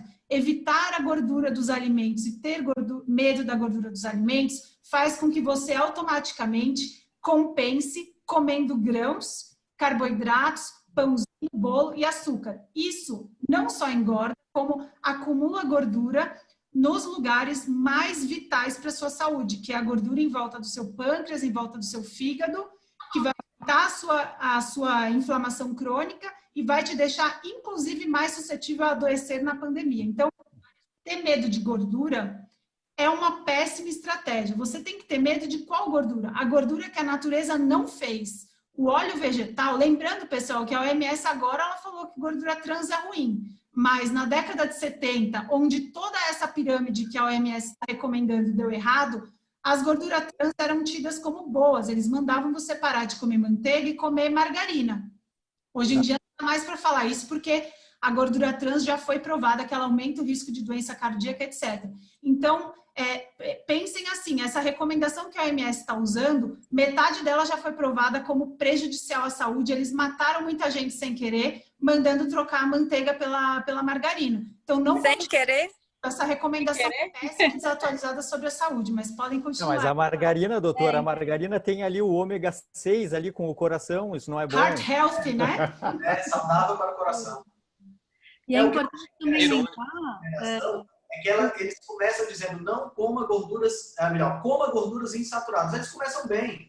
Peixe é comida de verdade, abacate é comida de verdade, castanhas é comida de verdade, né? Azeite de oliva, a gente sabe que é bom, mas não é uma comida de verdade, a gente já tem um processamento. E daí eles derrubam, eles colocam logo óleo de soja, de canola, de girassol e de milho, que são alimentos altamente processados e modificados quimicamente com alvejantes, com todo tipo de substância para a gente conseguir ter esse troço. Mas, Henrique, me corrija se eu me dar a tua opinião, vocês. O senso comum tem a certeza de que o que é mais industrializado é melhor do que é o natural. O senso comum tem a ideia de que, assim, do que o que vem no pacote sequinho, limpinho, organizado, é melhor. Eu não acredito que até hoje o pessoal pensa isso, Marcelo, não é possível. Mas pensa assim, ó, quem é que associa um corte de picanha com a capa de gordura a uma comida saudável? Se botasse um corte de picanha com a gordura em um prato e outro prato cheio de grãos sequinhos, temperadinhos, só quem está nos assistindo pode dizer que, de repente, aquele prato da picanha é mais saudável, porque o senso comum jamais diz. Miúdos, as vísceras, bife de fígado, moela, rim, quem diz que isso é mais saudável do que os grãos sequinhos que estão no prato? Verdade, verdade. Deixa eu só falar uma coisa rapidinho, Henrique. Sempre as pessoas, quando a gente fala de óleo vegetal refinado, as pessoas sempre perguntam, e o azeite? Né? A grande diferença nisso está na questão do método de extração, como você já citou. O método de extração a frio, ele é natural, mais natural do que um método químico. Eles extraem a gordura dos grãos de forma química, fazendo uso de solventes, fazendo uso de processos em que essa gordura ela já sai modificada, é um processo diferente. E eu devo dizer, e só um adendo, que eu gosto muito de azeite. Entretanto, azeite é como se fosse um suco de fruta, no sentido de azeite ele tem um prazo de validade. Por exemplo, ele tende a ser estável, apesar de ser uma gordura poliinsaturada, porque a azeitona, a oliva, ela é rica em polifenóis e antioxidantes que garantem a antioxidação do azeite na temperatura e no meio externo. Entretanto, evitar usar os azeites que tem foi feito, por exemplo, no mês 1. Dá no máximo um prazo de 4 a 6 meses para consumo da garrafa fechada e quando abrir, você consumir aquele conteúdo em menos de 30 dias, senão o azeite também vai rançar. Perfeito. E aí sim, Isso é importante falar, Ana, o que é o rançar? É o oxidar, né? E o que o oxidar faz mal para o corpo? Nas nossas mitocôndrias, né? Qual o funcionamento do nosso corpo? Quando existe oxidação, existe envelhecimento, né? Então, porque às vezes a gente fala umas coisas, eu não sei se... Eu não estou conseguindo seguir aqui as mensagens, mas é importante falar o que é o rançar, o que é o oxidar, né? E o mal que faz isso tudo, né? Eu acho que isso tudo que a gente está falando diz muito a respeito dessa fobia que foi gerada com relação a gorduras daquela época, né, onde eles começaram a falar protege o coração comendo margarina, não a gordura saturada, e as pessoas não sabem que os hormônios são feitos de gordura, né? E você precisa de hormônios para viver, os neurônios são banhados por gordura, a bainha de mielina, então o quanto é importante essas gorduras, né? Então é legal lembrar isso também, né? Que acho que a única coisa aí que a gente ainda não falou. Tem um ponto aí, eu acho que é importante falar sobre a maneira de processamento dos óleos vegetais. Ela é tão química que o produto final fede tanto que o último processo químico que a gente tem que fazer com óleo vegetal antes de ser consumido é desodorização. Precisa colocar perfume nele, um jeito popular de falar, mas a gente precisa tirar o cheiro fétido do produto final do óleo vegetal para que ele possa ser consumido. E é bom saber que assim, a criação do óleo vegetal, primeiro, a indústria não sabia o que fazer com o resto do algodão. Aí eles começaram a processar o algodão para ver o que dava para fazer, porque eles não podiam mais jogar no rio, que era o que eles estavam fazendo, porque eles começaram a tomar multa. Então, assim, era um lixo químico que eles não sabiam o que fazer, e de repente eles falaram, nossa, parece óleo de baleia, tal. E se a gente misturar, o que dá para fazer? Pô, dá para fazer o Crisco lá e tal. Então, assim, a gente precisa saber que óleo vegetal, primeiro, era lixo químico. Depois eles falaram, parece azeite, se a gente misturar, tirar o cheiro ruim e tal. Então, você está comendo um negócio que era lixo químico. E nessas comidas processadas que você pede pelo iFood, todos os lugares aí que você pede, eles usam esse óleo porque é muito mais barato. Então, quanto menos você comer fora de casa, mais garantia vai ser que você não vai estar comendo esses óleos que te inflamam. E aí, deixa para os dias que você abre exceção e come fora, você está comendo esses óleos. A gente não é frágil assim. Mas se você comer muitas vezes fora de casa e cozinhar com esses óleos vegetais, você está acabando com a sua saúde, que é algo que poderia ser evitado. Então, assim, a gente precisa de bom senso para saber que óleo vegetal é lixo químico. Então, a gente precisa... Perfeito. Perfeito. Que o único interesse sempre foi comercial, de dar fim para um substrato, nunca para gerar saúde. Isso é uma coisa importante de deixar dito. E a banha de porco é tão... Fala sobre a banha nesse slide que ele fala para preferir... eu vi que tem um que ele coloca produtos lácteos desnatados. É nesse? Acho que ou é no próximo? Desse aqui ele só fala de gordura, mas no próximo ele fala sobre nas orientações que você mandou pra gente, ele fala sobre o leite, que é o que está na tela agora aí no pessoal do Instagram, que é justamente o que você tirou do site. Eles não colocaram isso nas imagens, mas eu acho que vale a pena a gente comentar. Eu queria só fazer um adendo. Teve um estudo que foi feito em 2002 por um grupo italiano, onde eles pegaram células in vitro e abasteceram essas células com 4 tipos diferentes de combustíveis. Né? Eles estabeleceram uma linha de base de produção de energia, e colocaram gordura saturada extra, gordura saturada exclusiva, né? Que foi o óleo de palma especificamente, e as mitocôndrias mantiveram uma produção de energia dentro da linha de base de 100%. Quando eles colocaram a gordura monoinsaturada, que é a que a gente tem em maior quantidade no nosso corpo, as mitocôndrias subiram a linha de produção de energia para quase 120%. Quer dizer, as mitocôndrias funcionam melhor quando trabalham com gordura. Quando eles colocaram poliinsaturados, ômega 6, eles usaram ácido linoleico, a produção de energia caiu para 50% da mitocôndria. Ela não metaboliza isso direito. Quando eles usaram o ômega 3, porque o ômega 3 é ainda mais sensível à oxidação do que o ômega 6. Por isso é que a indústria usa o ômega 6 e não o 3, porque o 3, quando rancifica, ele fica fedendo, fica com catinho de peixe, odor muito fétido de peixe. Então a indústria prefere usar o ômega 6. Terrível você abrir um pacote de biscoito recheado e sentir catinha de peixe, não ia ser legal. Né? Então a indústria já sabe disso. O ômega 3 não serve de combustível. A produção de energia da mitocôndria caiu para 20%. Então isso é só para a gente ter uma ideia do que é que realmente a gente precisa na nossa alimentação e que vai fornecer a parte energética. Os ômega 6 e os ômega 3, eles nunca foram designados para nos fornecer energia.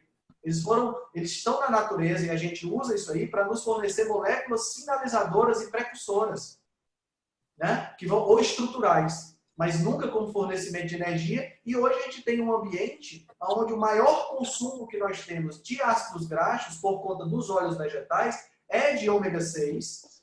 E por conta disso a gente passou a utilizar como fonte de energia. Então isso gera toda uma cadeia de efeitos completamente inflamatórios e que destrói as nossas mitocôndrias.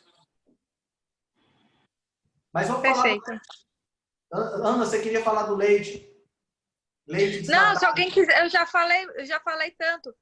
Mas se alguém quiser falar, porque a orientação deles é os produtos, não só leite, como eles falam, dá preferência para queijos desnatados, e evitar queijos amarelos. Isso, em detrimento dos integrais, né? Alguém quer falar desse absurdo? Isso aí, Ana, eu queria falar até de uma atualização que a gente tem visto, que o problema maior do leite não é a lactose, né? Isso aí a gente já vem falando há muito tempo, mas até então não tinha saído tantos estudos. Por quê? O que é que tem no leite que não seria tão bom a não ser a lactose? Primeiro, falando aí desses queijos que você falou, Ana, que quanto mais amarelo, mais gordura. Então, quanto mais gordura, mais a OMS vai ser contra. Isso aí já bate lá atrás na nossa mesma discussão, que isso aí a gente já viu que não é o ponto, né?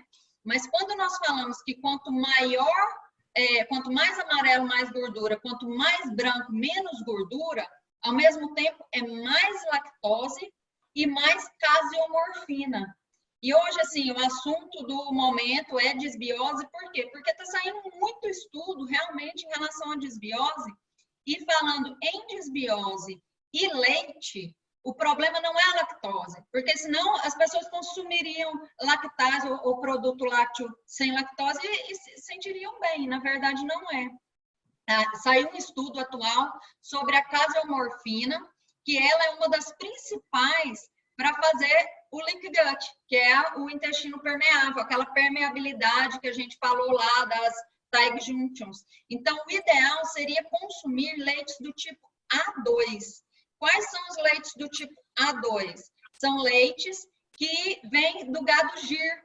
E o gado gir tem muito mais gordura e menos caseomorfina. Então, ele não é inflamatório como o leite tipo A1, que é o que todo mundo consome. Então, se procurar leite tipo A2, seria o mais ideal nesse momento.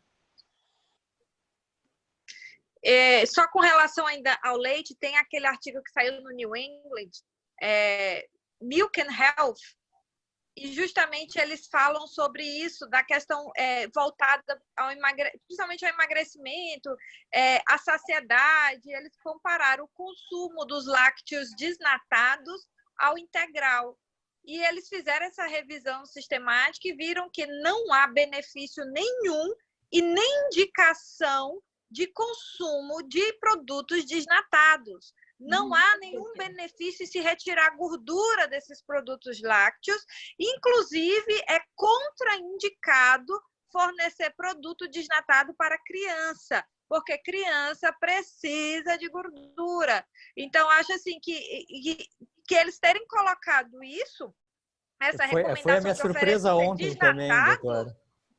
Ana, isso aí vai bater no que a Maíra falou. A partir do momento que nós temos gordura, proteína e carboidrato, se você tira a gordura, você tem que aumentar alguma outra macronutriente. O que você vai aumentar? Vai ser proteína, que não é, porque proteína é caro, né? Então, o que eles vão aumentar? Eles vão aumentar carboidrato. Então, a partir do momento que você tira a gordura, você vai aumentar o carboidrato, porque o carboidrato é muito mais barato que proteína na hora de colocar no produto. Esses estudos que testaram os lácteos integrais, eles foram amplamente divulgados, tanto que eu já nem considerava mais uma possibilidade de estar se discutindo essa questão dos lácteos desnatados. Foi amplamente divulgado. Aí no que passou ali ontem, tanto que eu coloquei no grupo, mas até os lácteos desnatados, porque eu atendo muito diabético e com relação ao controle do diabetes, está bem provado que os lácteos integrais têm desfechos bem melhores. Então, nem me passava mais pela cabeça estar discutindo lácteos desnatados, né? Eu acho que a única coisa que o leite tem de melhor, né? Se a manteiga feita da gordura do leite, então essa manteiga ainda quanto melhor, né? Que dá para fazer em casa, pegar a manteiga e eliminar a parte piorzinha da manteiga e fazer uma ghee caseira é extremamente bom para a nossa saúde. Agora, a parte pior do leite, que é a caseína, aí é o que o pessoal ainda fala de usar, né? Um cota de 0%. É o pior do leite, né? Então... Eu gosto de falar, porque eu, como mulher, que sempre testei 1 milhão de dietas, eu gosto de lembrar de como eu fui no passado. Eu sofria muito de ter fome o dia inteiro. Então, eu seguia o que as nutricionistas me recomendavam. Aí eu comia uma bolachinha de arroz, que é a mesma coisa que pegar isopor e comer, e colocar ricota em cima, ou cottage. Depois que eu comi aquilo, de verdade, eu estava pronta para comer. Aí eu me senti um monstro, porque eu falava, nossa, como é que pode? Eu estou comendo o lanche que ela me mandou e agora eu estou com mais fome. Então, leite é igual fruta, se você quiser pensar. Leite e laticínios, em geral, eles são diferentes. Ninguém precisa deles para sobreviver. Agora, se você gostar, ótimo. Saiba que ele não pode ser a base da sua alimentação. E se você tirar a gordura natural desses laticínios, você tem que saber que existe uma troca. Então, tirou a gordura, o que eles vão colocar no lugar? Carboidrato. O que esse tipo de carboidrato vai fazer? Vai fazer um pico maior de insulina. A lactose, apesar de não ser doce, é um carboidrato. Vai te dar fome. Gente, qual é o sentido de comer um iogurte zero para passar sua fome se ele vai aumentar a sua fome? Aí você coloca uma geleia light. Então, assim, é por isso que você tem fome. Se você está seguindo essa dieta que estão te recomendando de cottage, queijo branco, zero, ultra filtrado, você está jogando dinheiro no lixo, porque além de tudo é mais caro. Iogurte é a mesma coisa, iogurte zero. Para que você está consumindo iogurte se o que ele tinha de bom, que era te dar saciedade com a gordura natural do iogurte, você tirou? Exatamente. Então, é um jeito de economizar o seu dinheiro nessa pandemia também. Não escute o que a MS falou sobre laticínios. Se você gosta, come queijo amarelo, iogurte natural, barato, integral, 2 ingredientes. Se tem mais de 2 ingredientes, deixa na prateleira para as pessoas que ainda estão seguindo essas recomendações aí, não deram download na versão atual do que você deve comer. Eu só vou falar uma coisa, né? As pessoas falam tanto de ácido graxo de cadeia curta, fermentado no intestino, principalmente butirato, que é um dos principais. E assim, eu gosto deles, adoro eles, mas uma das maiores fontes de butirato alimentar é a manteiga. Delícia. É uma parte que eles estão mandando tirar do leite. Então... não faz nenhum sentido, né?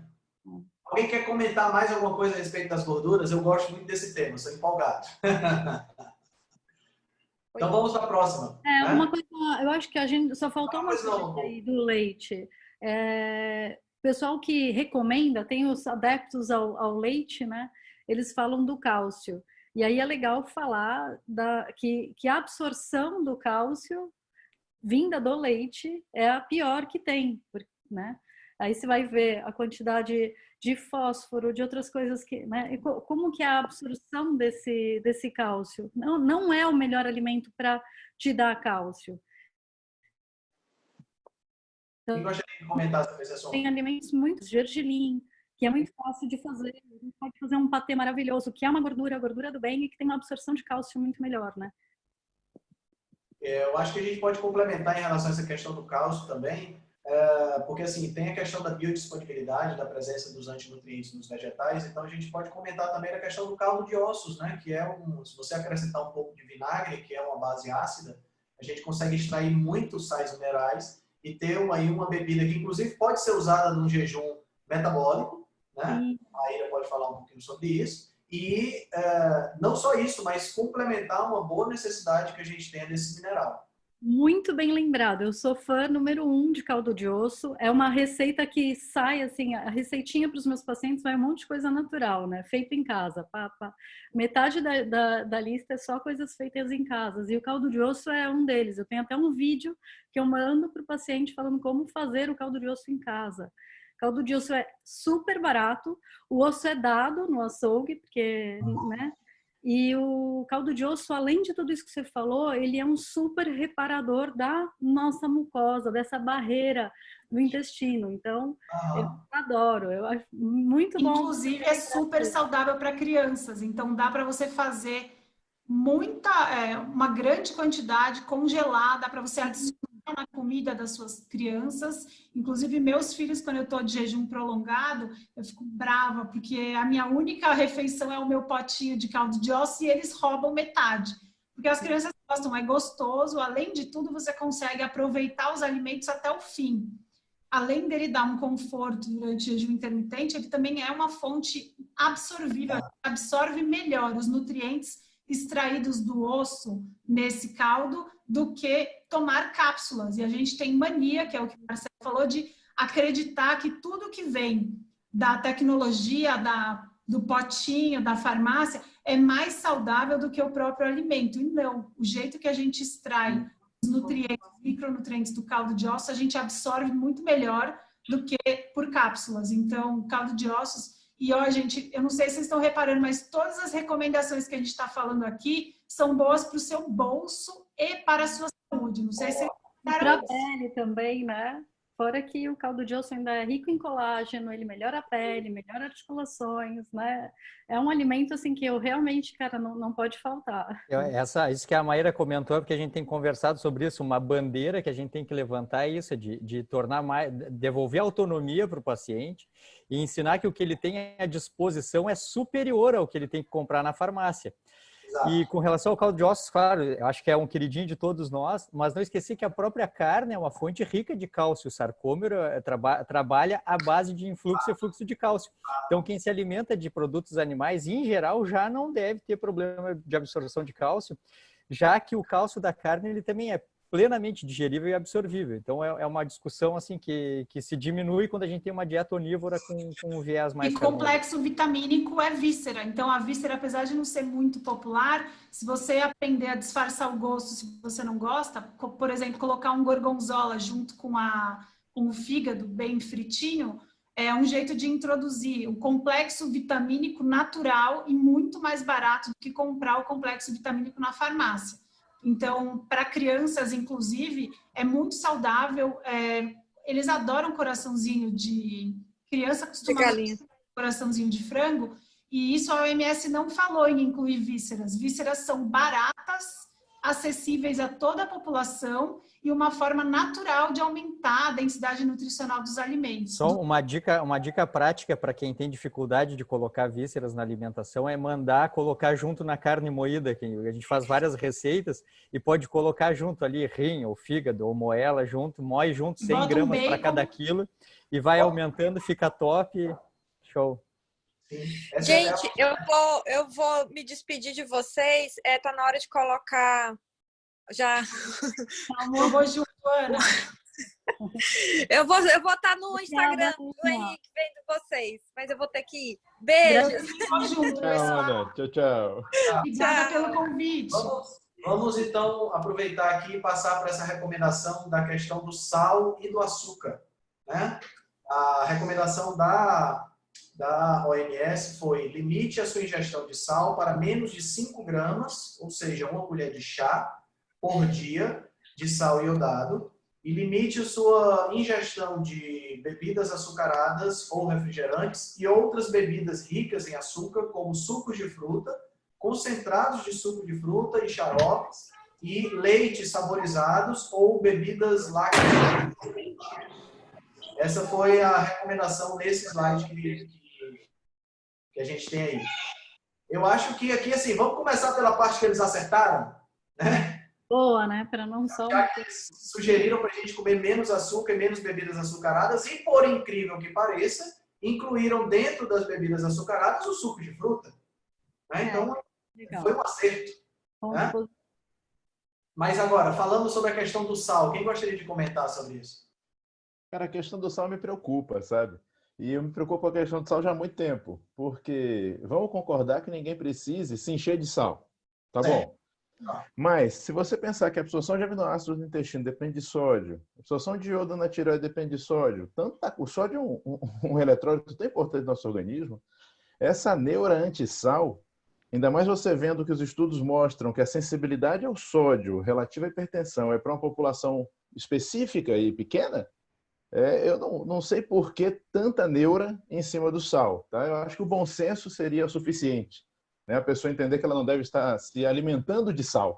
Né? Eu acho que seria o suficiente. Mas a grande coisa, assim, eu acho que esse medo do excesso de sódio ele veio depois daquele boom industrial, da Revolução Industrial, quando a gente começou a colocar sal e açúcar em tudo que é processado para o consumo. Porque é impossível passar de 5 ou 6 gramas de sódio. Na verdade, é difícil alcançar 5 gramas de sal comendo comida de processamento mínimo e temperando com sal a gosto. Quem come comida de processamento mínimo e tempera com sal a gosto deve achar jeitos de aumentar um pouco a ingestão de sódio, dada essa importância que o doutor comentou, assim, o nosso corpo ele é o maior, em concentração, é o eletrólito que mais nos faz falta, e a gente não tem condições de sintetizar sódio, ele tem que vir da dieta. Então, uma dieta de processamento mínimo baseada em carnes e em vegetais precisa ser adicionada de sal para conseguir o mínimo de 1 grama para manter as funções vitais. Agora eu não atendo mais pronto atendimento, mas por muito tempo eu atendia em emergência e não era raro ver senhorzinho, senhorazinha tomando diurético, tirando sal da dieta e chegar com encefalopatia, com desordem mental por hiponatremia. Imagine assim, ó, junta o diurético, junta uma meta de 2, 3, 4 litros de água por dia e retira o sal da dieta, essas pessoas chegavam com alguma coisa em torno de 118 microgramas por decilitro de sódio, quando o normal é em torno de 140. E aí o sensório vai lá embaixo. E o único tratamento que era repor o sal daquela senhora que acreditou que tinha que tirar o sal de tudo e tomar bastante água. Então, sempre a gente recai assim que pessoas saudáveis que se comportam de maneira natural, com adequação biológica, tem muito pouco que se preocupar. Eu acho engraçado quando eu vejo a pessoa vendo quanto tem de sódio na água mineral e comparando se tem 30 miligramas ou 40 miligramas, quando a gente está falando em consumir de 1 a 6 mil miligramas. E a pessoa fica assim, comendo um bauru, comendo margarina, comendo maionese, mas escolhendo a água mineral que tem menos miligramas de sódio. Isso é outra desinformação.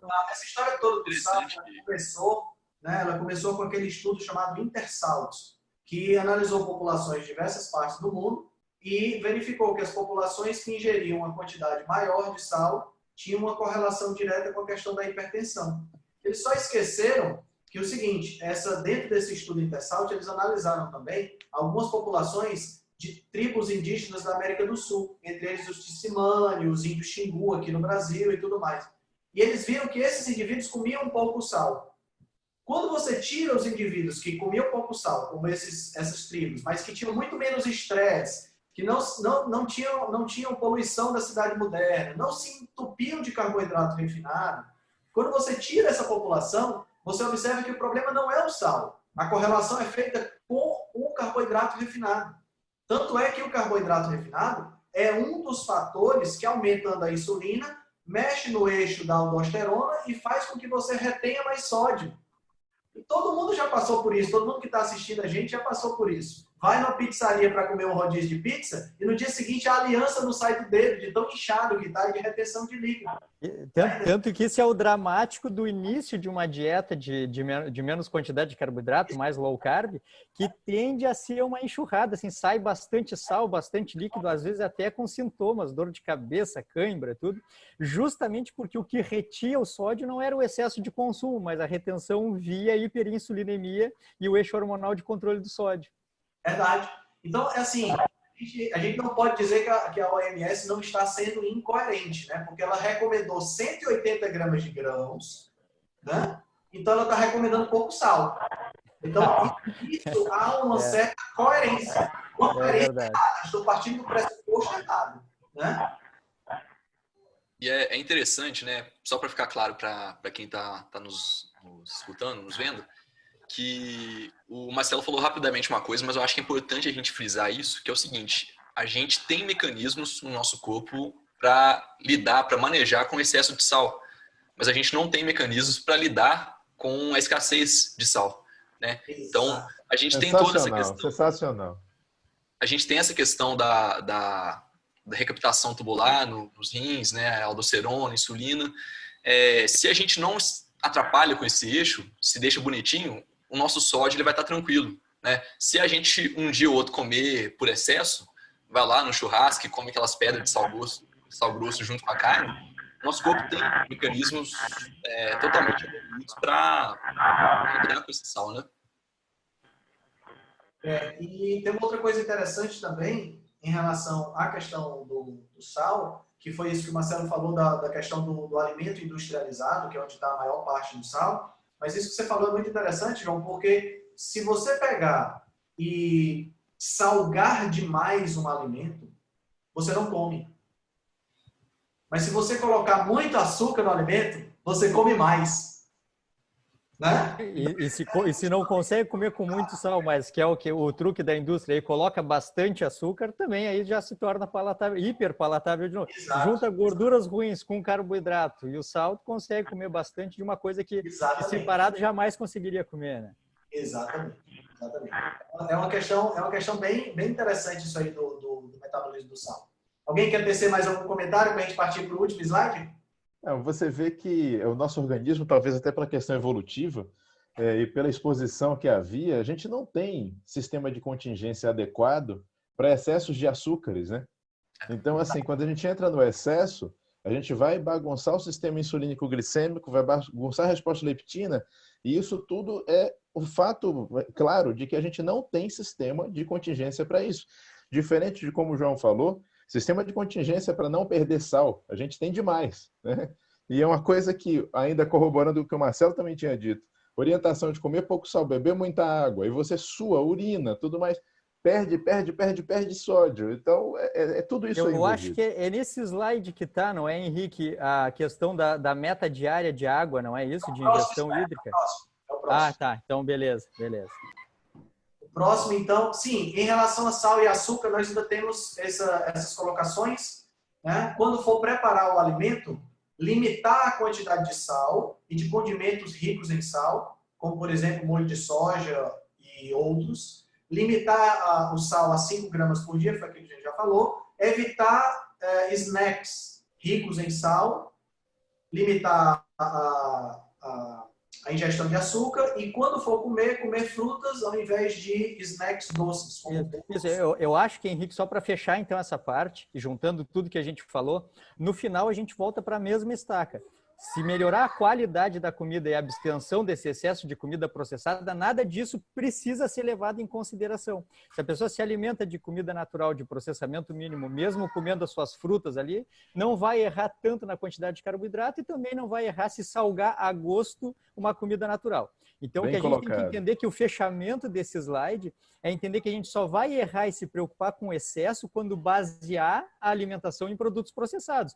Então, a recomendação correta simplesmente é esqueça isso e se alimente de comida de processamento mínimo, está resolvido. Está resolvido, exatamente. E só para completar aí, que foi muito legal o que você falou, Marcelo, eu acho que essa coisa de processados, às vezes tem alguns temperos que as pessoas acham que não, que isso, mas isso não é industrializado, isso não é processado. Exatamente. Comprei na loja de produtos naturais um lemon pepper. Então, assim, eu estava fazendo uma dieta de eliminação numa paciente, ela estava indo super bem, de repente, ela falou, nossa, doutora, mas estou fazendo tudo o que você falou, mas eu comecei a ter sintomas de novo. Então, a gente já estava uns 15 dias. E aí eu falei, mas peraí, você está colocando algum tempero diferente? Nossa, tô. Eu descobri o lemon pepper. Aí eu falei, putz, não todo lemon pepper, a não ser de umas 2 marcas que eu já encontrei, que eles não têm glutamato de sódio.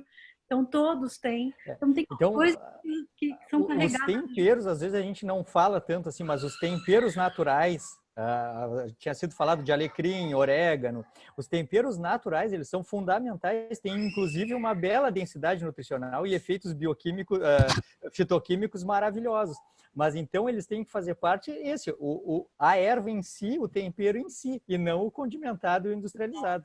E até às vezes a gente esquece de falar da importância dos temperos para a saúde como um todo. Isso, de repente, a gente marca para falar em outro momento também. Nossa, isso né? Tem uns que são bons para ajudar a produzir enzimas.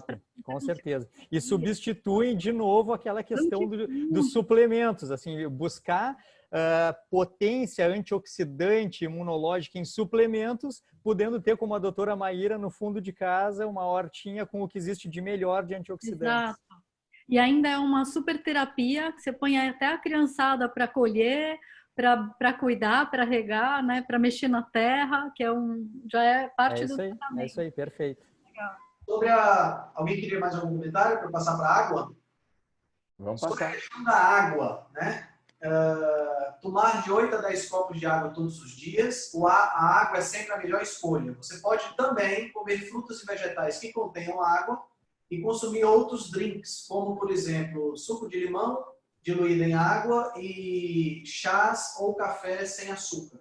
Evite muita cafeína e sucos de frutas adoçados, xaropes, suco de frutas concentrados e outros drinks que contenham açúcar. Eu queria dar meu input inicial, Marcelo, só dizer assim, tá bem. Que momento da nossa evolução nós chegamos que a gente precisa dizer quanto de água a pessoa tem que ter. Isso.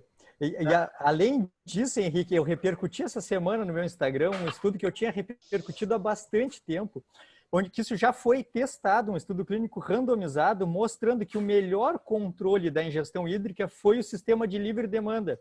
Foi o que mais ajustou parâmetros de volemia, tendo o menor índice de hiponatremia e hipernatremia, foi simplesmente deixando o grupo controle beber à vontade. Foi o melhor grupo, foi o melhor controle, sem nenhuma meta diária. Então, isso é completamente fake, a questão aquela dos 2 litros por dia, 3 litros por dia, isso não tem embasamento científico e, pelo contrário, se basear pela sede e a saciedade, é o que mais dá certo no controle da ingesta hídrica, sem metas. Não, você está falando de 1, 2 litros por dia, eles falam aqui de 8, 10 copos. E lá na faculdade, onde a gente escuta dizer que tem que beber 35 ml por quilo de peso. Não, isso. Para nós também nos fala assim, em torno de 40. Isso assim, ó, eu acho que o Barilli não está aqui, né? Eu até comentei com o Barilli e com o Flávio Barros, mandei para eles ali o estudo, porque assim, tem populações que eles, como são nefrologistas, eles trabalham com populações que perderam esse controle da ingesta hídrica autônoma, né? Então, é claro que tem populações assim que usam certos medicamentos e que tem certas patologias renais que não se aplicam. Mas a gente está falando para a população geral, com a saúde mediana, onde ter uma meta diária certamente não se aplica e pode ser deletério. Concordo com tudo isso. E tem uma coisa a complementar, pessoal. Tem um negócio que me preocupa particularmente, tá? Quando o povo fala em chás. Porque, assim, parece que chás é como se fosse tudo a mesma coisa. tudo inócuo, né? Então eu estou extraindo ativos químicos das plantas por calor e hidrólise, e isso é inócuo. Assim, vamos tomar qualquer chá, qualquer hora, no volume que a gente quiser. Isso eu acho extremamente temerário, principalmente quando você coloca para a população geral. Não concordo de jeito nenhum e me preocupa bastante. É verdade, você tem toda a razão. A quantidade de fitoquímicos diferentes no chá, se você pegar, por exemplo, o chá de camomila, chá de erva cidreira, que são característicos da nossa... A quantidade de fitoquímicos é gigantesca. E você vai estimular o consumo de coisas, por exemplo, você pega uma gestante que tem que ter cuidado com o consumo de chás, porque tem alguns chás que podem afetar diretamente o bebê, né? Putz, aí você vai ter um problema sério. Né? Realmente... Fica essa questão da crendice popular, né? Mas tem muitos chás com estudos clínicos randomizados demonstrando eficácia e efetividade, certamente. Não é só chegar no supermercado e comprar, tem sua indicação e sua dose, com certeza. Exato, é medicamento, né? Se a gente for pensar, chá é medicamento, né? Então não dá para ser usado de forma inadvertida. O problema é que o pessoal pega um chá que falou que emagrece, ou que falou que é bom para a saúde, e toma ao longo do dia. Não, aí perdeu. É isso. O resto da vida. O ideal é pegar, assim, ter como costume chás variados, uma xícara ao dia de chás variados, e não sempre o mesmo, né? Porque o problema é tudo quantidade. Eu acredito que chás é excelente fonte de fitoquímicos, mas tem que ser a xícara e, ao longo do dia, chás variados, né? Pessoal, eu queria pedir licença aqui para vocês também, eu vou ter que sair, tá? Mas foi muito bacana estar aqui com vocês e eu vou continuar acompanhando aqui ao vivo também, tá bom? Tá bom. Tchau, tchau, vai com Deus. Só para falar de chá, que tem uma coisa assim, eu fiquei bem assustada. Eu peguei 3 casos de hepatite fulminante pós-uso de chá verde. Então, uma paciente, lá no HC, na USP, uma paciente, ela realmente estava querendo emagrecer, ela ouviu dizer que o chá verde ajudava a emagrecer, ela fazia chá verde e tomava o dia inteiro, então ela não comia, né, e tomava chá verde o dia inteiro. Hepatite fulminante, insuficiência hepática fulminante, tá? Pelo uso do chá verde. Então, realmente tem que tomar cuidado. É interessante porque vocês estão falando de toxicidade e eu recebi, preste atenção, um amigo meu estava com problema de colesterol alto, né? Alto, segundo ele e o médico dele. Na realidade, o colesterol dele estava até mais baixo do que o meu. E eu não estou preocupado com isso. Mas como se fosse um problema, né? Como se fosse um problema. Como se fosse um problema. Mas olha, ele estava tomando um chá de ervas naturais. Ele mandou para mim um pacote do chá. Preste atenção, para você ver como é fácil. E ele é uma pessoa esclarecida. Tá entendendo? Ele não é uma pessoa ignorante que não sabe ler, nada disso. Simplesmente um amigo disse que usou e que baixou o colesterol dele. E o chá tinha o seguinte: primeiro ingrediente, insulina. Tá entendendo? Segundo ingrediente, aí vem aqui algumas frutas, alguns vegetais. Pata de vaca, pau-ferro, pau-tenente, graviola, canal do brejo e berinjela. E esse era o chá para baixar o colesterol que ele estava tomando. Meu Deus. Tem uma coisa interessante para falar. Primeiro que a insulina, né, se fosse absorvido via oral, a gente não ia injetar. Lógico. Sobre esses ingredientes, né, que a gente tem, essa informação que eu vou falar é importante com relação aos chás, mas também com relação aos temperos. A gente tem um ingrediente utilizado muito comum, que é a maltodextrina, que é um carboidrato que vai alterar a glicemia, e muitas vezes você não vai perceber que ele está ali, porque não tem aquele gosto doce característico. Mas é usado em chá, esses chás solúveis, né? Então você vê o chá mais fácil de fazer, é só você pôr na água e misturar. Muitas vezes usa-se maltodextrina ali, e muitas vezes é um dos ingredientes principais.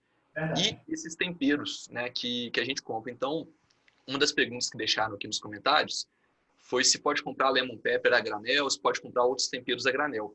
O problema de comprar a granel é que não vem com a lista de ingredientes ali. Então, provavelmente você vai estar comprando maltodextrina, vai estar consumindo maltodextrina ali naquele tempero, que nem vai ser um tempero doce, mas que vai ter maltodextrina, né, que em grandes quantidades.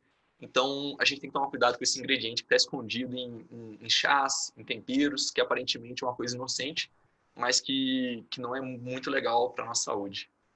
É isso aí, é isso aí. Muito bem lembrado. Você sabe que eu conversei com o dono de uma dessas casas enormes aqui de São Paulo, fica lá na zona cerealista, e ele me disse que até, por exemplo, pimenta, se você compra só pimenta, ele falou que a maioria das vezes vem coisa junto ali. Vem glutamato em todos os temperos, assim. Um ou outro ele me falou, isso você pode comprar, que isso é só isso mesmo, eu garanto, eu sei de onde vem. A eficiência do tempero está ligada ao glutamato pelo realce do sabor, né? Aí eles colocam e não botam nem na lista de ingredientes, muitas vezes. E maltodestrina tem até em leite de coco, porque agora está na moda o leite de coco, aí o pessoal compra o leite de coco em pó. O leite de coco em pó, tem algumas marcas super confiáveis que você vê que não tem mesmo maltodestrina. Ele é 4, 5 vezes mais caro. Tem um baratinho, aí você vai ver o que tem junto. Tem um monte de coisa junto ali, não é só, né? Tem um monte de maltodestrina, porque, claro, dá um docinho, dá um gostinho diferente, né? E a pessoa e acresce de volume, né? De peso para nós. Agora, ô Lu, olha que engraçado, né? Por mais que possa haver algum bom, será que ninguém estranha em achar leite de coco em pó? Será que ninguém estranha? Sabe que eu estava justamente pensando isso. Assim, a gente sempre erra quando se afasta do natural, né? Quanto mais longe do adequado biologicamente, maior a chance de dar problema. Por que a gente tem essa tendência de buscar tão longe, né? A gente se afasta tanto. Eu estava pensando justamente isso, Adolfo. Olha, Marcelo, isso parece que tem a ver com essa ideia de gourmetização, né? Eu gostei que algum de vocês comentou sobre desgourmetização, que eu acho que é excelente. Quanto mais a gente puder se aproximar do básico, do fundamental, melhor para nós. Eu lembro da minha avó, das minhas tias, fazendo leite de coco em casa para fazer as receitas. Aqui na Bahia usa muito, né? Então, quando eu olho para um leite de coco em pó, isso dá um nó na minha cabeça. É um negócio muito estranho. Dá um mal-estar, com certeza. Então, assim, eu falo para as pessoas, você vai fazer leite vegetal, mas o ideal é fazer na hora, né?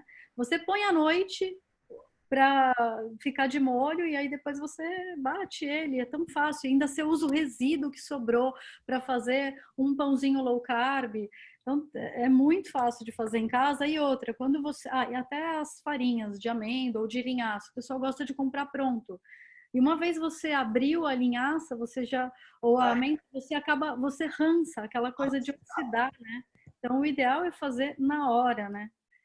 Claro que dá um pouquinho de trabalho, mas é tão gostoso. Mas assim, é isso que o Adolfo está falando. Eu acho que isso a gente pode começar a fechar agora. Né? A gente já está indo para 2 horas de live, né? Então acho que tá bom da gente encerrar. A gente terminou todas as diretrizes, todas as orientações. Acho que foi muito, muito produtivo esse nosso papo. Né? E eu queria agora, vamos ver se a gente consegue fechar, cada um dando aí uma mensagem final, né? Do que você espera, do que você está pensando. E o que é que você tem, como pode encontrar em cada uma das redes sociais. Né? Quem gostaria de começar? Tá só você, Luciana, aqui de mulher. Então, ladies first. Começa a Lu, que nós somos cavalheiros. Nós somos cavalheiros.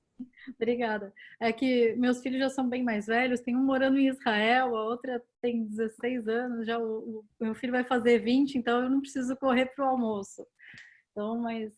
Foi muito legal, gratidão enorme por participar. Acho que foi realmente muito produtiva. E vai ser um prazer, se alguém tiver alguma dúvida, eu estou à disposição. @doutora DRALU Sampaio no Insta. Pode fazer pergunta no direct e a gente responde na medida do possível. Gratidão. Doutor João. Vamos lá. Nosso hacker, né? Hacker e biohacker. Exatamente. De primeira. Vai ficar salva por 24 horas e depois eu vi alguém comentou aqui que já dá para mandar direto para o IGTV, então se for o caso a gente manda também. E a gente vai tentar colocar no YouTube para você ver com calma também. Eu e o Henrique, a gente deve acabar transformando essa live num podcast também. Então, vai estar disponível. E o meu Instagram é esse que vocês estão assistindo na live, @doutor.joão.vitor. Show de bola. Doutor Adolfo. Pessoal, olha, oportunidade ímpar estar aqui com vocês. Eu estou muito feliz, tá, de estar participando do grupo e de ter participado dessa live com vocês.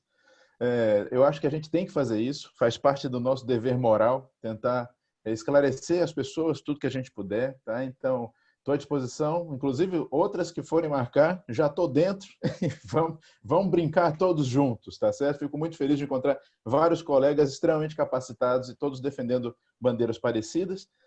Quem quiser tirar dúvida também estou à disposição. Na verdade, tem 2 perfis. Tem o perfil da minha clínica, que é o Clínica Salos, com 2 L's e U, né? Clínica Salos. E tem o meu, que é o DR Adolfo Duarte. Então, estou à disposição sempre, quem quiser tirar dúvida. E, pessoal, satisfação demais. Muito agradecido a todos que nos assistiram e a vocês pelo convite e por essa oportunidade. Show de bola. Doutor Marcelo. Maravilha, maravilha. Estava escutando aqui todos falar, estava pensando desde ontem, eu vendo conforme a gente ia colocando as descrições de cada um para se apresentar aqui hoje, como a gente pode, de várias áreas e com vários entendimentos diferentes, falar sobre a mesma coisa, o que torna até, para quem está nos conhecendo, assim, mostra como é possível se adaptar com o seu próprio estilo de vida e achar o seu melhor caminho, porque não existe uma verdade única e sim interpretações diferentes, né, de várias pessoas. Da minha parte, o que eu gostei foi tu já me conhece, sabe que eu trabalho com essa história da interface entre o estilo de vida e o ambiente metabólico e os desfechos de saúde, e não foi nada diferente do que a gente falou aqui, que está nas nossas mãos trazer para a vida atitudes que tornem possível ter mais saúde, longevidade. Acabou já, né? Acabou. Então tá, mas é isso, pessoal. Para mim foi muito bom. Também já toquei qualquer outra. Vamos adiante. Pois é, eu queria encerrar só com uma frase, que é uma coisa que eu carrego comigo sempre. A simplicidade é o máximo da sofisticação. Eu acho que é uma frase do Leonardo da Vinci. Eu acho que essa frase... Eu acho que é para o momento, né? Sensacional. Resume tudo que a gente conversou. Foi excelente. Gratidão, pessoal. Maravilha, senhores e senhora. Muito obrigado. Nossa, como eu fico feliz da gente ter batido esse papo aqui. Transformei em podcast, João vai transformar em vídeo no YouTube. Vamos espalhar essa mensagem, porque eu acho que é isso aí. Essa é a nossa missão. Como disse o Adolfo, é a nossa missão, nosso moral de estar levando essa informação boa para todo mundo. Obrigado pela participação de todos. Muito legal. Obrigado, pessoal. Bom domingo. Bom domingo. Tchau. Tchau.